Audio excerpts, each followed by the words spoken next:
Hello and welcome to episode 27 of the Crash and Ride podcast. I'm Patrick Ferguson. I'm your host. Today's guest is Christian Lembach. He is the singer for the band Whores. Man, that's hard to say for me. Whores. It's a really charged word. It's a very charged band. They intentionally chose a name that was very confrontational. But here I am, sitting at a microphone saying the word whores, which, number one, with my southern accent, sounds a little goofy. And number two is a word that, you have to have an opinion about. We talk about it some in the interview. Christian chose that name because it was important to him to think about making art for money and what that means, to explore this very personal space and what it means. And then, of course, charge people money to own the music or to witness the experience of creating the art. It's an interesting conversation. It's just one part of a very long conversation I had with Christian that covered the death of his father, IV drug addiction, the terrible car accident that he had, trying to get off dope, and the life that he's led since he got clean. If this is your first episode of Crash and Ride is a long-form interview podcast where I talk to musicians who've survived anxiety, depression, drug addiction, and abuse. I'm a working musician. I play drums for the rock band 5/8 from Athens, Georgia. I also play drums for the Tokyo rock band Pinky Doodle Poodle, who are temporarily out of the country because of visa issues, but will be back by the end of the year. I'm really excited about that. They're a great band. I also play drums with Mike Mills from REM and his side project, the Mike Mills Concerto. We're doing some dates in late September, early October with Chuck Leavell from the Rolling Stones and the Allman Brothers.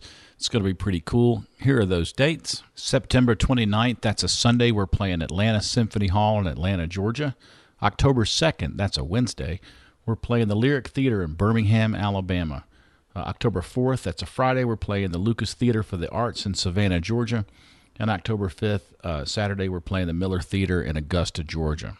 Advance tickets for all of those shows are on sale now, so come see us. Here's a couple of quick announcements. Crash and Ride is brought to you in part by Greer Amplification. Greer Amps builds the best boutique effects pedals available. If you're looking for an overdrive, boost, fuzz, compressor, or tremolo that is rugged, road-tested, and at home on stage, in the studio, or in your living room, Greer has a pedal for you. Nick and his staff strive to build the best products around with the best tone you've ever heard. They believe in their products and they stand behind them too, backing each one up with a lifetime warranty to the original owner. Each Greer Amps product is hand-built in Athens, Georgia, USA. Go to www.greeramps.com or visit your favorite music retailer today. Crash and Ride is also brought to you in part by Jittery Joe's, a local coffee roaster based out of Athens, Georgia. They have a special espresso blend called Crash and Ride. That's right, it's named after the podcast. It's delicious. I drink about a gallon of it a week.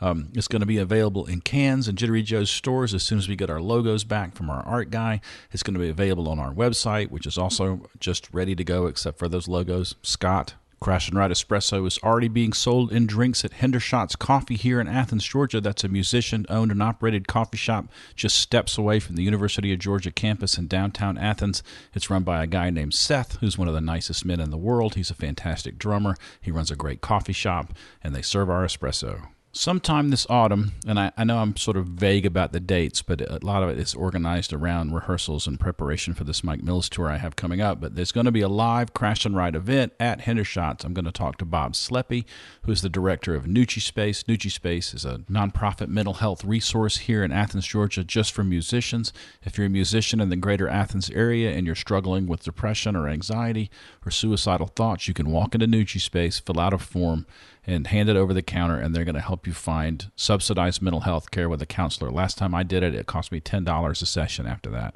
If you go back and listen to episode 15 of the podcast, I talked to a singer-songwriter from Nashville named Boo Ray.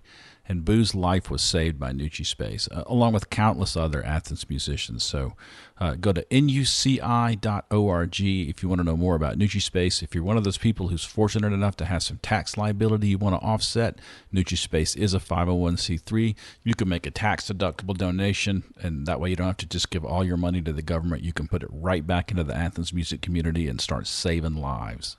You can call Nucci Space at 706-227-1515. Tell the nice person who answers the phone that you want to make a donation, and I bet they'll figure out a way to make that happen for you. If you're just a regular broke musician like me, you can always just book time in their practice spaces or book time in their recording studio or send your kid to Athens Rock Camp or go by there and buy some of the used gear that they have for sale. People donate gear that's either old or broken and it gets cleaned up and fixed there and they sell it to make a profit. It's a really cool organization and I've bought a lot of gear there. NutriSpace is an unalloyed good thing for the Athens music scene and I wish you'd support it in every way that you can. Speaking of nonprofits that I fervently support, if you're struggling with thoughts of self-harm, if you're contemplating suicide, if you need someone to talk to, you can always call the National Suicide Prevention Lifeline. It's 1-800-273-8255 or go to suicidepreventionlifeline.org. The National Suicide Prevention Lifeline is 24/7. It's confidential. It's free. They have trained volunteers to talk you through your crisis. That's 1-800-273-8255. Go to suicidepreventionlifeline.org. If you're a trans person experiencing anxiety or depression, thoughts of self-harm or dysphoria, and you need to talk to somebody, you can call the Trans Lifeline's peer support line at 1-877-565-8860 or go to translifeline.org. That's 1-877-565-8860 for the Trans Lifeline's peer support line. Okay, it's been a big week around here. I discovered a new podcast I really like. The Dopey podcast sort of got on my radar because one of our listeners tagged me and tagged them on Twitter and was like, you guys should meet. And I've listened to about 15 episodes so far. That's a really great podcast. I really like it. I'm gonna reach out to those guys. Also, I've heard from some new listeners this week, and I've got some people who are interested in doing interviews out west. So I think that me and one friend are going to fly out to Los Angeles, maybe the third week of October after the Mills Chuck Lavelle tour, and post up out there for about a week and try to knock down 1 to 2 interviews a day. If you're out there and you wanted to get coffee or hang out or maybe take me to a meeting, if you're a part of the Secret Society, you know what I'm talking about. Hit me up at crashandride@protonmail.com. That's crashandride at protonmail.com. That email is encrypted. It's secure. No one reads it but me. I won't violate your anonymity. I'll never read anything on the air about you unless you expressly give me permission. So, yeah, crashandride at protonmail.com. It has been super great to hear from so many people about the podcast. There's people whose work I have admired for 10, 15, 20 years who've just reached out recently like, hey, thanks for doing this. And it's just, man, if I'm having a bad day, I just remember that I got an email from a guy who produced a record that I've listened to literally thousands of times who was like, hey, man, I like what you're doing. I was like, hey, man, I really like what you've been doing. It's remarkable. I'm so grateful. Each and every one of you, I'm just so grateful you're listening. I talked to Christian Lembach for this week's interview. We tried for weeks to get into the same room at the same time. And between his tour schedule and my tour schedule, before Pinky Doodle Poodle went back to Tokyo, we were playing 3-4 times every week. It was just really hard for us to get on the same page, so we finally just did a Skype thing where I recorded my microphone from my end and his cell phone over Skype. And the audio, once again, is not great, but it was a really good talk. And he's somebody I really like and really admire. And he's had one hell of a journey, and I was really grateful to get a chance to talk to him. What's hilarious is that you can hear both of our cats like shuffling around while we're talking. Mine's mostly knocking things off of shelves, and his is fussing at him for talking to someone on the phone while he should be actually petting the cat. We did talk for quite a long time. I think it's about an hour and 45 minutes of interview here, so we covered a lot of ground, and I'm really proud of it. So let's jump into this interview with Christian Lembach.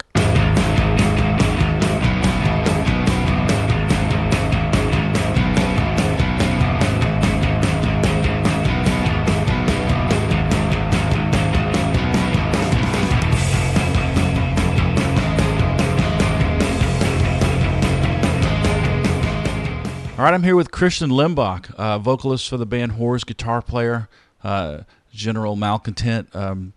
Welcome, Christian. Hey, I know we know each other socially and have played music together and stuff, but a lot of people are talking about your podcast. Congratulations. I know it seems to be like people are responding to it. You know, I think there was definitely a need for what you're doing, so it's cool that you're filling this spot that people didn't even realize that was, a thing, and it's certainly a thing. When I first talked to my dad about it, I was like, I'm going to do this podcast where I talked to musicians with mental health issues, and he said, "Is there a possibility you're going to run out of guests?" I was like, "Oh no." That's funny. That shows how little he knows. Yeah. Yeah, well, my dad's a retired Air Force guy, so this is like he's known some musicians. He was married to a musician, my mom, but it's not a world he's super familiar with. Yeah, you have to be driven to do this. Otherwise, it would just be too difficult, and there'd be no point. Yeah, yeah. Well, it's difficult. People are always like, you should have a fallback plan to musicians starting out, and I'm like, man, the fallback plan is to never fall back if possible. Yeah, I mean, Bill Burr was talking about that on his podcast. I listen to a lot of comedy podcasts. I don't know how I got into it, but a lot of what they talk about is sort of business aspects of just showbiz in general. And Bill Burr was making that same argument, like you can't have some, if you want to be a dentist, you don't have a backup plan. You just go become a dentist, and you sort of, and I was told that same thing, that like you need this thing to fall back on or whatever. And I think without the fear of no safety net, you won't work. You won't work as, hard enough to get somewhere. Well, I mean, it's hard, man. Like just last night, the guitar player and singer for 5/8 fell off the bar at a show he was playing and had to go to the emergency room. And, I mean, that's an unusual injury, but it's not that unusual. Yeah, I went down on stage in Toronto with Culto Luna and had to have knee surgery. I know. Ugh. What happened to him. Yeah. Good thing it was in Toronto, though. Oh, well, I didn't have surgery then. Oh.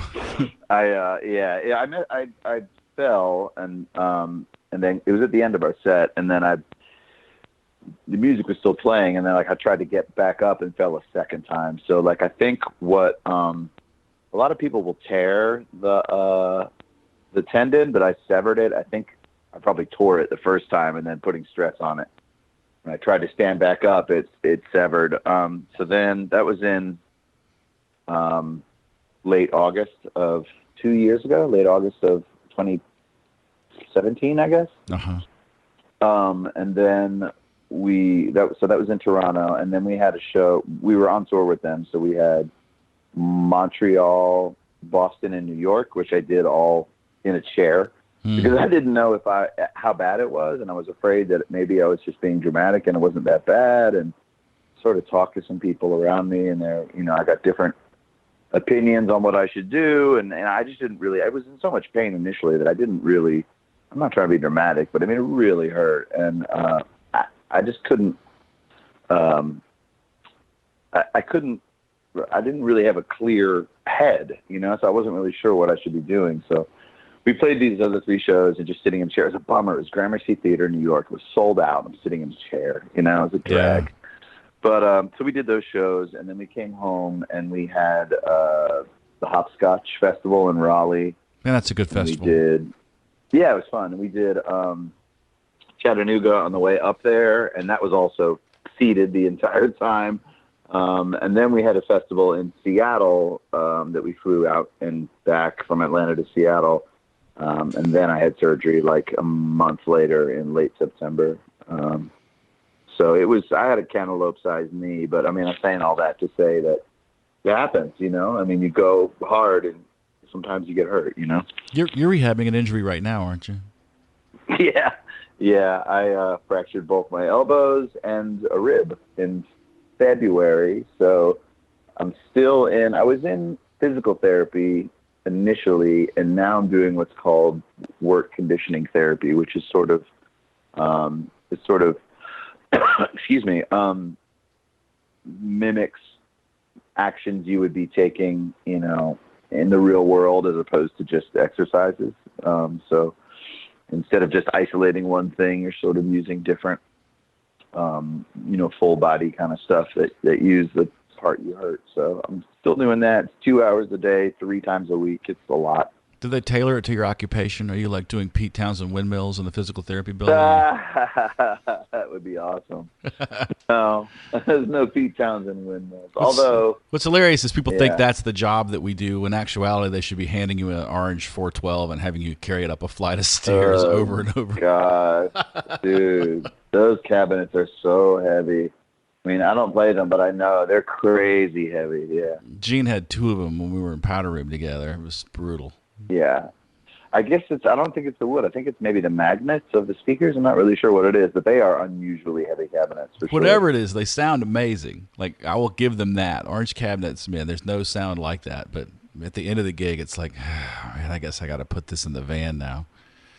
We always joke about it when we're loading out that we play for free, and this is the part we get paid for. Right. You know? The driving and the carrying and the lifting. And Oh God, yeah. yeah. So I'm looking at your discography, and it seems like you've got like, is it one LP and two EPs out? Yeah, that's right. And that's all on. Oh man, I didn't write the label name down. They're all on different labels, actually. Okay. Yeah. So the first thing that we recorded, we just got our friend Dan Dixon to record it. Who I've known him for 1,000 years. He has a great ear. He's got a studio here in Atlanta. So we went and recorded that with him just so we could have something to sell at shows, basically.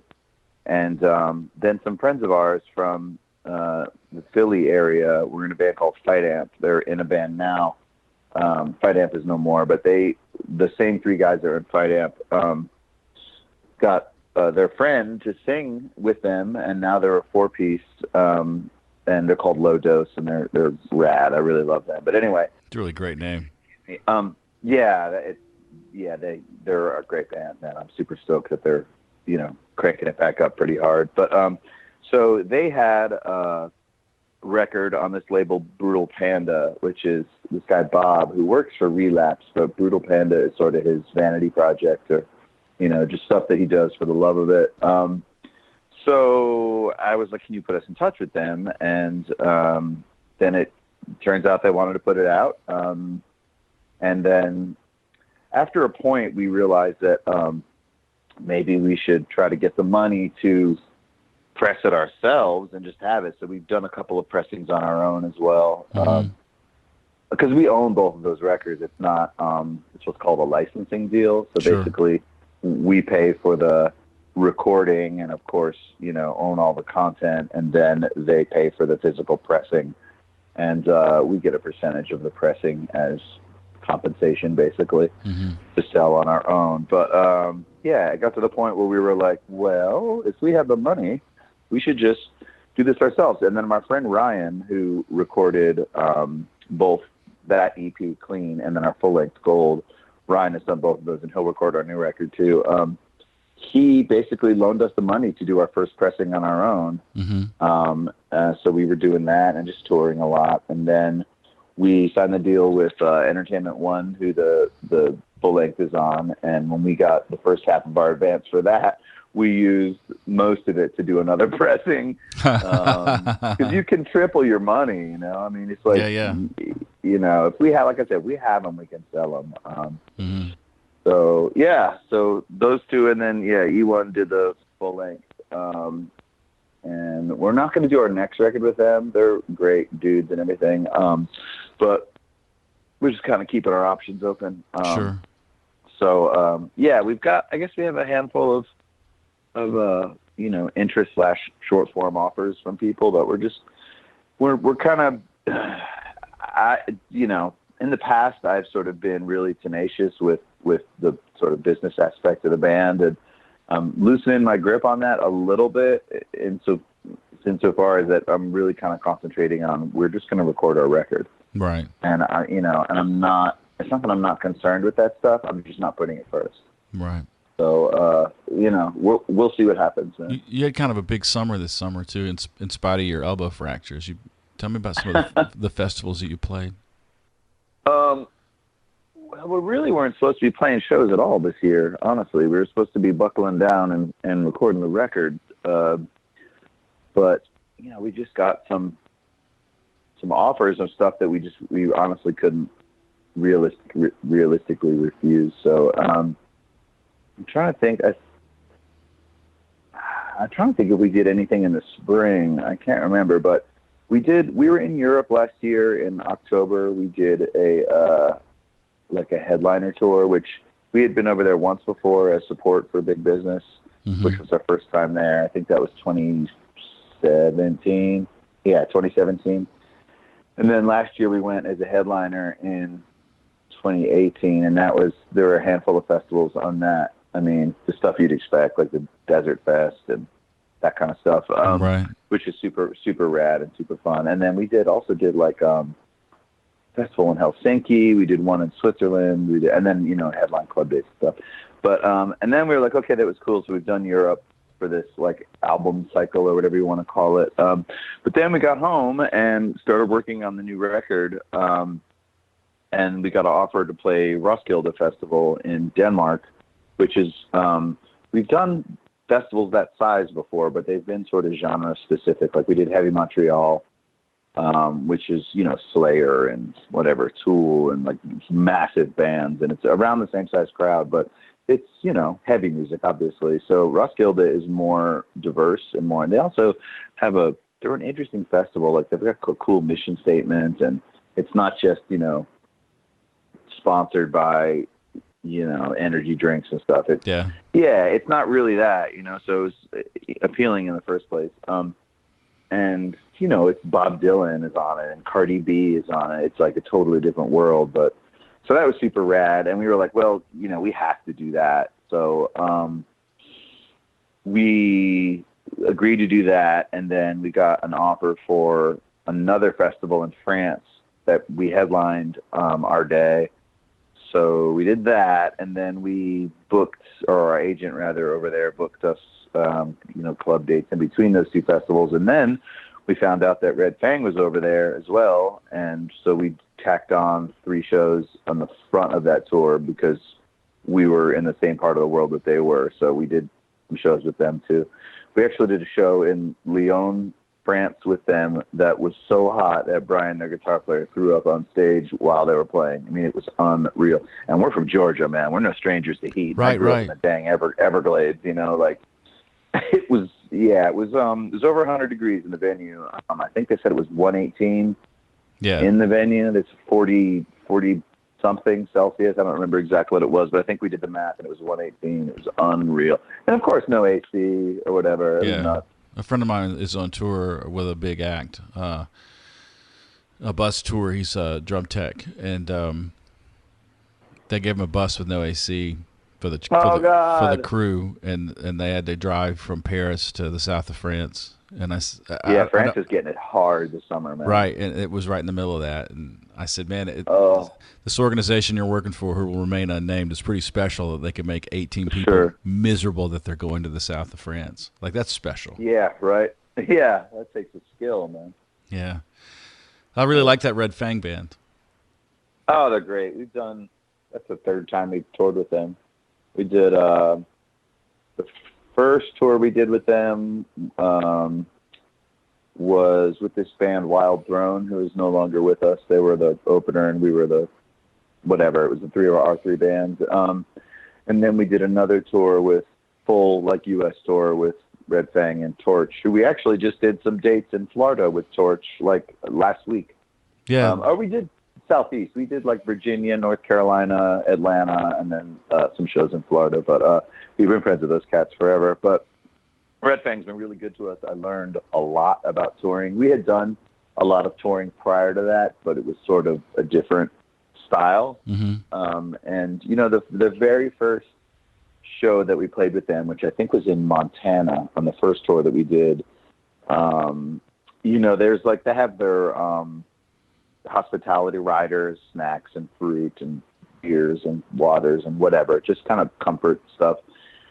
And I said, hey, John Sherman, who plays drums in the band, I said, may I have one of these waters? And he said, oh, no, this stuff is for all of us. And I said, oh, well, you know how it is. I was just trying to be polite, And he said, oh, you don't know how it is. This stuff is for all of us. If there's anything here, it's yours. I was like, holy crap. I mean, they were so nice to us. They don't gain anything from being nice to us like that. They're just good dudes, you know? That's my understanding is that the Red Fang guys are all just like blue ribbon dudes. Like, yep. And, you know, at the end of that tour, their tour manager handed us a pile of cash. And I was like, what is this? And he said, it's a bonus. And I was like, what? Like, I didn't even know. And then so I, of course, thanked every band member individually about it. And when I was talking to Aaron Beam, who plays bass and sings in the band, he gave me this knowing look. And I said, I get it. So we do it when we're in the position to do it with bands opening for us. And he said, exactly. And we've done it every time now since then, you know. Yeah. We've done it with, well, I'm not going to name drop, but we've done it every time since then when we were the headliner. And, you know, it's because someone did it for them, man. It really is. And I know who did it for them too. And I'm not going to embarrass them by saying their name, but it's another Atlanta band that is very big. I mean, the bottom line is cool, man. There's no one who's going to take care of us but us. And no, they're not, man. The faster we remember that and the more often we remember it, the better off we're all going to be. Yeah, we're all on the same team, man, you know? I mean, I was attracted to music in the first place because it was artistic expression and not competition. Right. You know, so for us to view it as competition is really like, man, why you want to be one of them? We're not like them. Yeah. Like, I'm proud that we're not them, you know? That's true, man. Yeah. You grew up in South Florida, huh? I did. Tell me the name of the island again. Marco Island. Yeah. It's I went to high school in Naples. Some people have heard of Naples. Not many people have heard of Marco Island unless they went to a wedding there or something, or a vacation or something. I mean, it's, you know, it's very nice. It's very small. When our family's from New York, I was born in New Jersey, in Point Pleasant Beach. And then we moved down to Florida when I was like 5. So, I mean, I spent my whole childhood there. Yeah, it was pretty isolated. You know, I had to, like when I got into punk rock and stuff, I had to like order Doc Martens out of the back of Thrasher magazine, you know, and did, you know, it was awesome. But, you know, back then there's no Urban Outfitters, there's no Hot Topic or whatever, you know, it didn't exist, man. So there were no cheerleaders with blue hair. Right. And, you know, there was no Warped Tour, there was no X Games, that stuff. You know what I mean? Like, it's, right. That, I mean, you do, but we're the same age. Like, it's, you know, it was a different world, man. It's commodified now. Yeah, of course. I've tried to explain to some of my millennial friends that there was a time when punk rock was perceived as dangerous. And lawless. We got a lot of trash for the name. I'm like, you know, you don't come from the same place that we come from, and you know, you're doing this knee jerk thing. You don't understand like the world that we come from. I didn't have the foresight to realize it would be such an issue, because we don't come from the world where it's acceptable for you know, a kid to be into, you know, what used to be outsider music or look crazy or whatever. I mean, we used to get harassed for that stuff, and then, it got it's sort of like the underground scene in at large has been not even co-opted, but almost gentrified. You know, almost like, oh, there's this cool thing, let's move in and ruin it. You know, not that it's ruined, but it's, you know, it's different though. Participating in it that don't understand the basic sort of idea, which is antagonistic at its core, you know. Right. Yeah. So you've had at least one show canceled because your band is called Whores, and that was in Montreal, if I'm not mistaken. That's right. Yeah. But we've been back there since and had a crusher of a show. We've been back there twice, I think. Yeah. Yeah, we have been back there twice. There was a time before punk rock was used to sell chewing gum and Nissans. Right. And I just don't know if people can. It was hard to, when I was trying to explain this to, you know, a guy who was at that point 27 and I was 40 something. It was hard to describe like the element of how punk rock was just perceived as dangerous. Like there were actual TV shows about like the dangers of punk rock. Oh, sure. And I can't really point to the moment like a specific band that ruined it. But now it's very commodified and very safe. It's strange. Unless your band is called Whores, and then, you know. Yeah, boy, I fucked up that one, man. It's too late now, you know. Nothing I can do, man. So were your parents together? Yeah, my dad is no longer with us, but he was a lot older than my mom. He was 50 when I was born. My mom was 25, so there was a big age gap. And my dad passed away when I was 16, so he was 66. Wow. Yeah, and it's like kind of one of the reasons that I haven't had kids because I didn't have them when I was younger, and now that I'm full grown, I just don't want to be an old dad, man. And he loved me. He was a great dad, but he was a lot older than my mom. There was no, it wasn't what would be considered a traditional sort of relationship, But he was a good guy. He had a PhD. He was, an entomologist. He was a painter. I've got a handful of his paintings. He was there was just a massive age gap between us. So, and then my mom had a job with this company who owned hotels, and when the company sort of moved and sold the hotels they had on Marco Island, and they were from Louisiana, so my mom sort of moved with them to New Orleans and worked at their hotels there. And when my dad passed away, it was like just chaos for a minute because it was the summer that my sister was getting ready to leave for college. It was between my sophomore and junior year of high school. And so then my mom was going back and forth between New Orleans and Marco Island. So I was, my last 2 years of high school, I was like kind of not on my own, but, I had a lot of freedom that some other kids maybe didn't have. Mm-hmm. And it's not like some sob story. It was awesome, and I was a good kid, really. I never really got into any kind of trouble or anything until I was an adult. But as a teenager, I was pretty like chill. So we had band practice in my living room, and it was rad, Yeah. I already had a car by that point, and I don't know. I have a lot of freedom, but I think it's also because I didn't abuse it really, Yeah. Your mom was working in New Orleans. Were you living on Marco Island at that point? Yeah, and then I went there for the summer a couple times. To New Orleans? And yeah. And she lived like right on Canal Street, which is perpendicular to the river. She lived like in town, so it was pretty rad. We get to go to all the record stores there and stuff. And I saw some pretty great shows in New Orleans when I was a kid. I saw the Cult on like the Electric Tour. I saw JFA, skate rock band, Jodie Foster's Army, man. Yeah, it was great. So yeah, New Orleans is really cool to me. I loved it. I'm not like crazy about it now, but as a teenager, I thought it was great. I'm still pretty crazy about it, actually. It's just so small, It's like it's funny now that I've been all over the place. Like it has its charm for sure. It's just I think it's more well known than it is populated. It's difficult. It's such a drinking heavy culture that it's hard to get people to come out to a show before midnight. I mean, we do okay there, but not as well as we do, like say in Houston, which is right up the street. Right. I mean, I plan for days before I get to New Orleans about what I'm going to eat. Sure. So I've never really been there as a tourist, though. It's always like in and out for a show. So.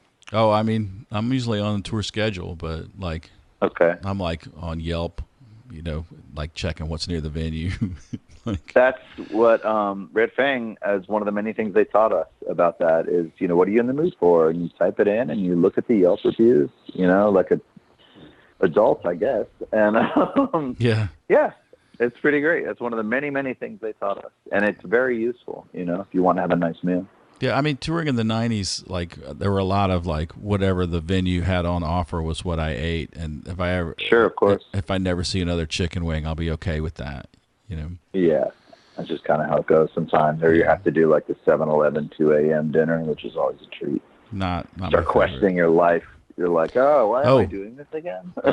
I sometimes think the microwave burrito was placed on Earth to make us evaluate our choices. Yeah, the bomb. We have discussed the bomb. I bought the bomb when we were in Florida like a week ago. I didn't eat it, but I bought it and put it in the fridge at the hotel, and then I forgot that it was in there. Just left but it yeah, there. You did. paying the misfortune forward. I gave it back to the great state of Florida from whence it came. Yeah. So you're living on Marco Island as a 16-year-old high school junior, and your father Yeah. passed us. And so you were living with your dad while your mom worked in New Orleans. Yeah, I could see how that could get pretty chaotic. Yeah, it was kind of I don't know, when you're a kid and you don't have a lot of experiences to compare your new experiences to, everything is kind of new. I think that's why it seems like time speeds up as you get older, because you have an experience that you're like, okay, that's just like this, moving on, and you don't really soak it up the way you do when you're having a lot of new experiences. So, but it was the only reality, only on reflection have I realized that it was kind of a strange situation to be in. But at the time it was like, well, this is what I'm dealing with, Yeah. So I was playing in a band then, of course. Well, maybe not of course, but to dudes like you and I, of course. Yeah, of course. I was playing in a band. Yeah. What was that band called? That was, that band was called Children of Eden, which is, that was my band in high school. I was in a band in junior high too called The Naked Truth. That was like, from basically trying to sound like The Cure, The Naked Truth was. And then, Naked Truth sounds like a second wave ska band in a good way. oh gosh, terrible. Well, no, I think that there's because third wave ska was so unbelievably bad that we miss a lot of what was actually pretty good about the English early '80s ska revival with Madness and the Specials and all that. And some of those bands, there's a band from the Triangle called the Pressure Boys that were absolutely I remember, outstanding. Yeah, because I lived in Greensboro, so I remember hearing about Pressure Boys. Yeah. When did you live in Greensboro? 90 to 94, but the last last year or two, I was splitting my time between Chapel Hill and Greensboro, going back and forth. Because I'm from Eden, which is 34 minutes. Sure. Yeah. Were you at UNCG or something? I was, yeah. They renamed Lee Street. Now it's called Gate City Street or something. Huh. I know, lame. I mean, I don't know, man. If there was a Hitler Street in Berlin, I'd be like, oh. I don't. I'm a lifelong Southerner. I have zero nostalgia about the Confederacy. The faster we can burn all those fucking flags, the happier I'll be. Oh, I didn't even make the connection that Lee was General Lee. Oh, I didn't even make that connection. Oh, yeah, man. Oh, for Christ's sakes, good. Then I'm glad they renamed it. I didn't realize that's what it was. Okay. Oh, yeah. Well, strike that, reverse it. Willy Wonka. Yeah, right. Wow. So that makes sense. Whatever. So you left Marco Island. Did you go straight to Greensboro? Yeah, I did. I didn't even really plan on going to college. The first time I met you, which we've discussed a couple times since then, me and that same band from high school came up to Athens because we were thinking we want to be a band. We have to get out of South Florida. There's no chance for us here at all to do anything beyond, becoming a bar band or something, which I would not play in a band before I would do that. There's nothing wrong with it. It's just not for me, man. Yeah. I mean, so we came up to Athens, check it out. At the time, Athens was super hot, Yeah. So we were like, okay, let's go up there and check it out, and maybe we'll move there. And so we came up to Athens, and I remember that show that I met you was Roosevelt and Uncle Tupelo.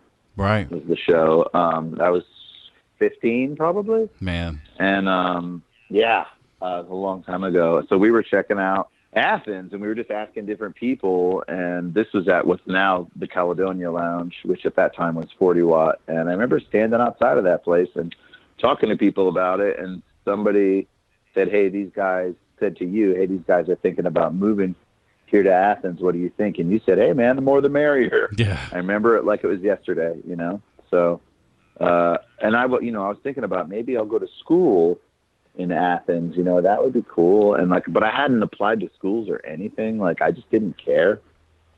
Because I was like, I'm going to play music. Right. That's what I'm doing. And, my mom literally filled out an application for me for, a bunch of different schools. And, my sister was going to Elon's College in Burlington, North Carolina. She's a couple years older than me, as I mentioned. And so I went up there to like visit her, and she took me around to all these different schools in North Carolina. I think my mom rather, just wanted us kind of close to each other. So Greensboro seemed cool. It seemed like it had a kind of a art and music scene. So, and I got into school there, so I just went to school there. It's kind of how it worked out. There's a scene there, Oh, for sure. I loved it, man. When I was there, it was incredible. I didn't realize that that early 90s North Carolina scene was like super special, which it was. I thought it was just like that everywhere. Right. And I know now that like that was the perfect time to be there. I mean, there were a bunch of really great Triangle bands and Greensboro bands like Polvo, Don Caballero. I thought Don Caballero was from Pennsylvania. Are they? I've got them. I think so. I think there's at least one. You might be thinking. Go ahead. I'm sorry. You might be thinking of Shiny Beast, which is a Raleigh band, because they were instrumental kind of math rock band too. And actually, David Sullivan from Red Fang was in Shiny Beast, as well as Brian Walsby was the drummer for that band. Really? Who's done merch for Melvin forever, yeah, and he's been in a handful of other super rad bands. Yeah. Yeah, there was. I mean, that's just one example of like so many rad bands up there at the time. I mean, we were going to Raleigh and Chapel Hill and Durham a lot back then too. I actually saw Don Caballero at Duke Coffee House in Durham back then. Yeah, so many shows. Have you played the Duke Coffee House? No. That's a special scene there, man. I'm sure. Duke is a cool spot. I love North Carolina, man. And the fall and the spring there are second to none. Beautiful. Man, I was just there last night. I was in Charlotte, and I had a really good time. Where did you play in Charlotte? We played a place called the Thirsty Beaver. And I didn't know what to expect walking into the Thirsty Beaver. I wasn't super stoked about the name, although it gave me some satisfaction to keep repeatedly tell my my incredibly thoughtful and somewhat proper wife that I was playing a club called the Thirsty Beaver because this look would go over her face. Yeah. But Thirsty Beaver pretty juvenile. is a hole in the wall like country bar that's been there 30 years, and like it's on this little patch of land next to this incredibly busy gentrified little district. And when the people who were building the apartment buildings, these high-rise apartment buildings, as they gentrify this area, tried to buy the Thirsty Beaver, they wouldn't sell. And so there's this enormous block of apartments, and it actually like makes a little dent to make room for this like single-story like that's funny dive bar with Harleys out front and like wait. Good for them. That's awesome. Yeah, and it's cool. I mean, I walked in there with not knowing what to expect, and there were just a bunch of like working class North Carolina people that felt like the people I grew up with, and I was instantly at home. Like they had Hee Haw on one of the TVs, Buck Owens and yeah, we got both kinds of music, country and Western. Yeah, and yeah, that's great. And it just felt like home. And I was sometimes those spots are the spots, man. And you can't tell. It might not be like the hip, cool, urban kind of whatever show that whatever magazine is going to be there, take pictures and write about you. But sometimes those shows are turn out to be the best ones. We've got a couple spots around the country that are smaller towns or that are adjacent to whatever college town or whatever city that end up being like regular mainstay shows because when you get there, they're happy you're there. They welcome you there. They treat you so well. The entire town comes out to the show. Like it's, yeah, those shows are great. It's real. And that was definitely Thirsty Beaver last night. And that was in the 90s. That was Pensacola, Lawrence, Kansas. Sure. Hattiesburg, Mississippi. You like weird places, but we would always Tupelo, Mississippi. We did really well. It was crazy. So at some point, isn't it? You can't tell. Yeah. At some point in your young adulthood, though, things kind of went a little sideways. Yeah, you could say that. So I mean, it's gonna sound like a pity party, but it's just reality. Just tell the truth. That's what we're here for. Yeah. So I went to school, and while I was in Greensboro, I was with a circle of friends who were like all musicians and artists and smart, capable people. And, some people who I really respected and really thought were smart, talented people were messing around with hard drugs, namely heroin. Yeah.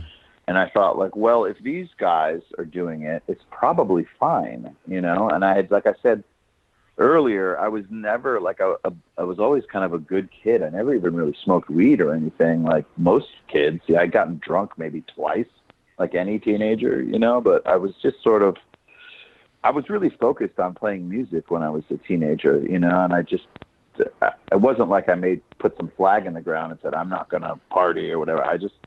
I was focused, you know, Right. and I am now as well, like laser focused to a fault sometimes. But so these guys were doing that, and I was like, it's probably fine. And so I started kind of dabbling with it too. And then I was driving my Volkswagen home from North Carolina to South Florida for the summer, ironically, to get some body work done on it. And it broke down when I was driving on Interstate 75 South, and it was at night, and this is before cell phones, and I had a very expensive guitar with me, and I was like, I'm not going to leave this in the car at night. Let me wait till the morning, and then I'll walk up to the gas station or whatever and see if I can get it fixed. Fell asleep on the side of the road at night. Drunk driver swerved off the road, hit my car. I broke 2 vertebrae in my back. Had to wear a back brace for a long time. Staples in my head, like it was, you know, it almost killed me. If I wasn't in a Volkswagen that, you know, they have the engine in the back seat, it probably would have smushed me and killed me. But because the engine was behind me and not in front of me, according to the authorities, that's what saved my life. I guess it's important at this juncture to mention to anyone born after 1980 that there was a time when if you said I was in a Volkswagen, you meant a Beetle. Right. It was just the Beetle. Of course. There, Of course. Although I love Carmen Gias and Volkswagen Thing and whatever, but yeah, Volkswagen means Beetle for sure. Yeah, you were in a As far Beetle. as like the parlance of our times, yeah. Do you remember the moment of impact? I do. I was asleep, but boy, I woke up very quickly. Yeah. Yeah, it was rough then. So I went home, you know, after I got out of the hospital. I don't remember how long I was in the hospital. Really, I mean, it wasn't a month, but it wasn't 2 days either. I'm not really sure how long it was. Yeah. But, so I went back to my parents, or my mom. At that time, my mom had gotten remarried to the man she's still married to, who's a great guy. Changed her life and you know, by proxy my life too. He's a good dude. But anyway, my mom had gotten remarried. Went to their house to kind of convalesce out of the hospital, and I was there for I don't know, a couple of months or something, and then I tried to go back to school in North Carolina, but I was wearing that back brace, and I would try to sit at my desk and study, and I couldn't really sit for too long because it would put all this weight on my tailbone, and like the vertebrae I broke are L1 and L2, so they're like your lumbar, your lower back vertebrae. So I couldn't really sit at my desk for too long, and then I would lie down in my bed and try to study, and then because I was on pain medicine, I would fall asleep. Yeah. So I naturally flamed out and failed out of school pretty spectacularly. And around that same time, I started really getting into hard drugs. And, yeah, I just started spiraling out with that stuff. You know, I had one of those crisis moments where I called my sister, who lives here in Atlanta, and at the time did as well. And I said, you know, I told her what's going on. I'm like, I'm addicted to these drugs. I can't stop. I don't know what to do. And she drove up to North Carolina and put me in her car and drove me down to Atlanta. And that's, you know, referred to as the geographic cure, which means it doesn't work. It's Right. a temporary fix. But I didn't know what else to do at the time, you know. Were you injecting at that point? Oh, yeah. Yeah, so you went pretty much straight from pain meds to street heroin. Yeah, but I don't think it's like the common thing where it's like people, you know, get overprescribed that stuff and then they can't get the prescription or they can't afford it and they go to heroin. I don't think it was that progression. I think it was just like, because I had already tried it before I got in that car accident. And you know, having gone through it in sobriety, like, you know, with a fine tooth comb, it's, you know, that wasn't like the I mean, I think in the outside, it probably seems like this progression, but in my mind, they were separate things, you know, Yeah. because one because at that time I wasn't an addict, and I was like, that's my medicine. I wasn't abusing it. You know what I mean? I wasn't like, oh, I'm getting a buzz on it, because when you literally need it, by definition, you're not taking it recreationally. Right. You know, it can't get you a high if it's just trying to kill the pain a little bit. You know. You know, I knew a bunch of people who weirdly, in about 93 or 94, went from being maintenance marijuana smokers to IV opiate users. Like, yeah. And I don't know if that was just about the whole Kurt Cobain thing. Maybe. And this super high profile addict that they felt a strong emotional connection to, or if it was just like weird luck of the draw. But there was a band that moved to Savannah from San Francisco to take a geographic cure, and they brought all kinds of bad behavior with them, and a bunch of my friends down there kind of just like got caught up in it. And there's a ton of it in Savannah, man. Yeah. For sure. And I was for sure. It's a port city, dude. Anyway, any port city's gonna have a lot of it. Baltimore, San Francisco. Why do you think the ports? I mean, we've always said accepted that as a universal truth. Port cities have a lot of dope, but why do you think that is?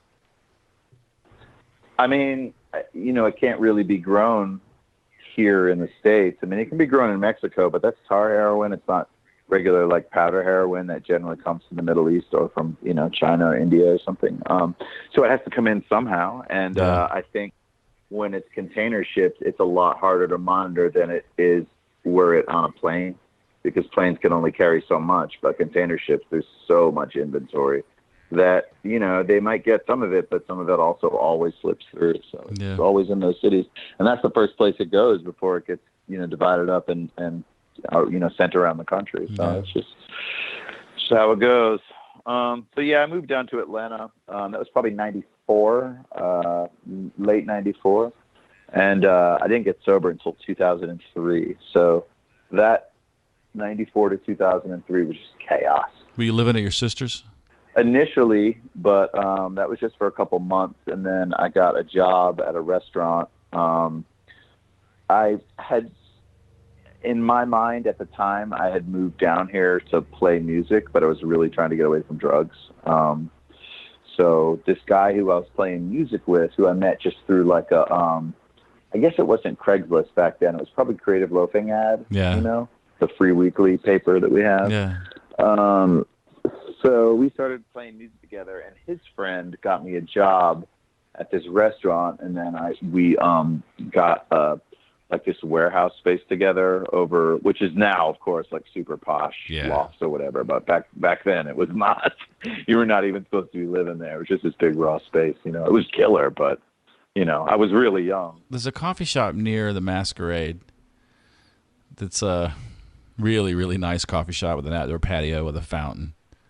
And well, the Masquerade's not there anymore, but what you're talking about is Dancing Goats. Right. So I'm sitting on the patio at Dancing Goats one day, and I kind of looked around. And I never lived in Atlanta, but I was in and out of Atlanta a lot. I lived in South Georgia, then moving to Athens. And I looked across the street, and I was like, oh, wait a minute. That's that corner. Yeah. And past that corner used to be whatever you need. You need some... Yeah, Glen Iris. That's an open drug market for sure. You need some dope. Yeah, you need a chainsaw. You need a stolen car, firearm with a serial number filed off. Like, it was all available right there. Like... Oh, yeah. And it's Atlanta has changed considerably. Yeah, now there's apartments that rent for $1,700 a month on that corner. It just blows my mind. Oh yeah, it's wild, man. I mean, the older I get, the more I'm like, okay, it's not even that used to be this. It's that used to be this, and before that it was this. You know, like, Jesus, man. I mean, right up the street from my house, there's on the corner, there's a Urban Outfitters, and it's like, I remember before it was Urban Outfitters, it was like this sort of organic health food store before there was like a Whole Foods or whatever up the street. But before that, it was a 24-hour drugstore, Big B Drugs. Oh yeah, I know that. I'd been there many, many, many times. You could buy syringes 24 hours, which is why I know. Right. It. Yeah. There was a lady there. Yeah. If you knew the lady, like, she would sell them because she knew that if you were reusing syringes, there was a possibility you were going to contract HIV or hepatitis. Sure. So BD1cc insulin needles, please. Yeah. Yeah. Yep. I mean, now I've been sober 16 years, you know, so it's a long time. But I stay in touch with that stuff, because if you don't stay in touch with it, you start your mind starts going, oh, maybe it wasn't that bad. It's sort of like when you have a physical injury and your body goes into shock just to protect you from how bad it is. It's sort of the emotional version of that. You know what I mean? Yeah. So it's important to sort of stay in touch with it. You had 9 years as a maintenance IV drug user. Oh In yeah, Atlanta. many attempts to stop and just nothing worked. You know. You know, it's interesting. I don't know anybody who spent less than 70% of the time that they were physically addicted to a drug trying to quit. Like, Oh yeah, I mean it's not something you try, man. You do it once and you're like, well, everything else is bullshit now. This is what I'm doing. You know, Yeah. like it's the idea of like smoking weed or having a beer is ludicrous once you've done that, because it's like it's so much stronger than anything else. Yeah. Even, you know, cocaine or speed or whatever. It's like it just leaves that stuff in the dust. So it becomes your life very fast. did you have an overwhelming anxiety or sadness about the death of your father, something that sort of propelled you into that kind of mood negation that happens with IV drugs? You know, at the time, I didn't know if I did or not. But like, I certainly thought it was okay, and I certainly thought like I didn't really have any direction in life, and I thought that like, you know, I remember making a conscious, not decision, but to consciously feel and acknowledge that I'm going to be as bad as I want to be, and consequences be damned. I remember kind of thinking that, and not in a, you know, melodramatic, fatalistic way. I was just like, I didn't care. I didn't care about anything, you know? Yeah. And it's just how, I mean, maybe that's a function of being young. Maybe, I don't know what it is, but, you know, I know now that no matter what the circumstances in my life were prior to getting involved with hard drugs, that I would have done it anyway. And I think that I've made a real specific effort into not sort of hanging any responsibility for that on anything other than I am made this way, and my behavior woke up this thing that was already dormant inside of me. Uh-huh. So like most things in life, it's not nature versus nurture. It's always both things. Right. Everything's always both things, you know? And it's not even that simple. It's not even a duality, but, you know, it's easy to understand it as a duality. So, you know, I even though I'm a member of a, you know, in good standing of a cult that, you know, that helps people quit doing that stuff. I describe it as the secret society that keeps me off drugs. Yeah, for sure.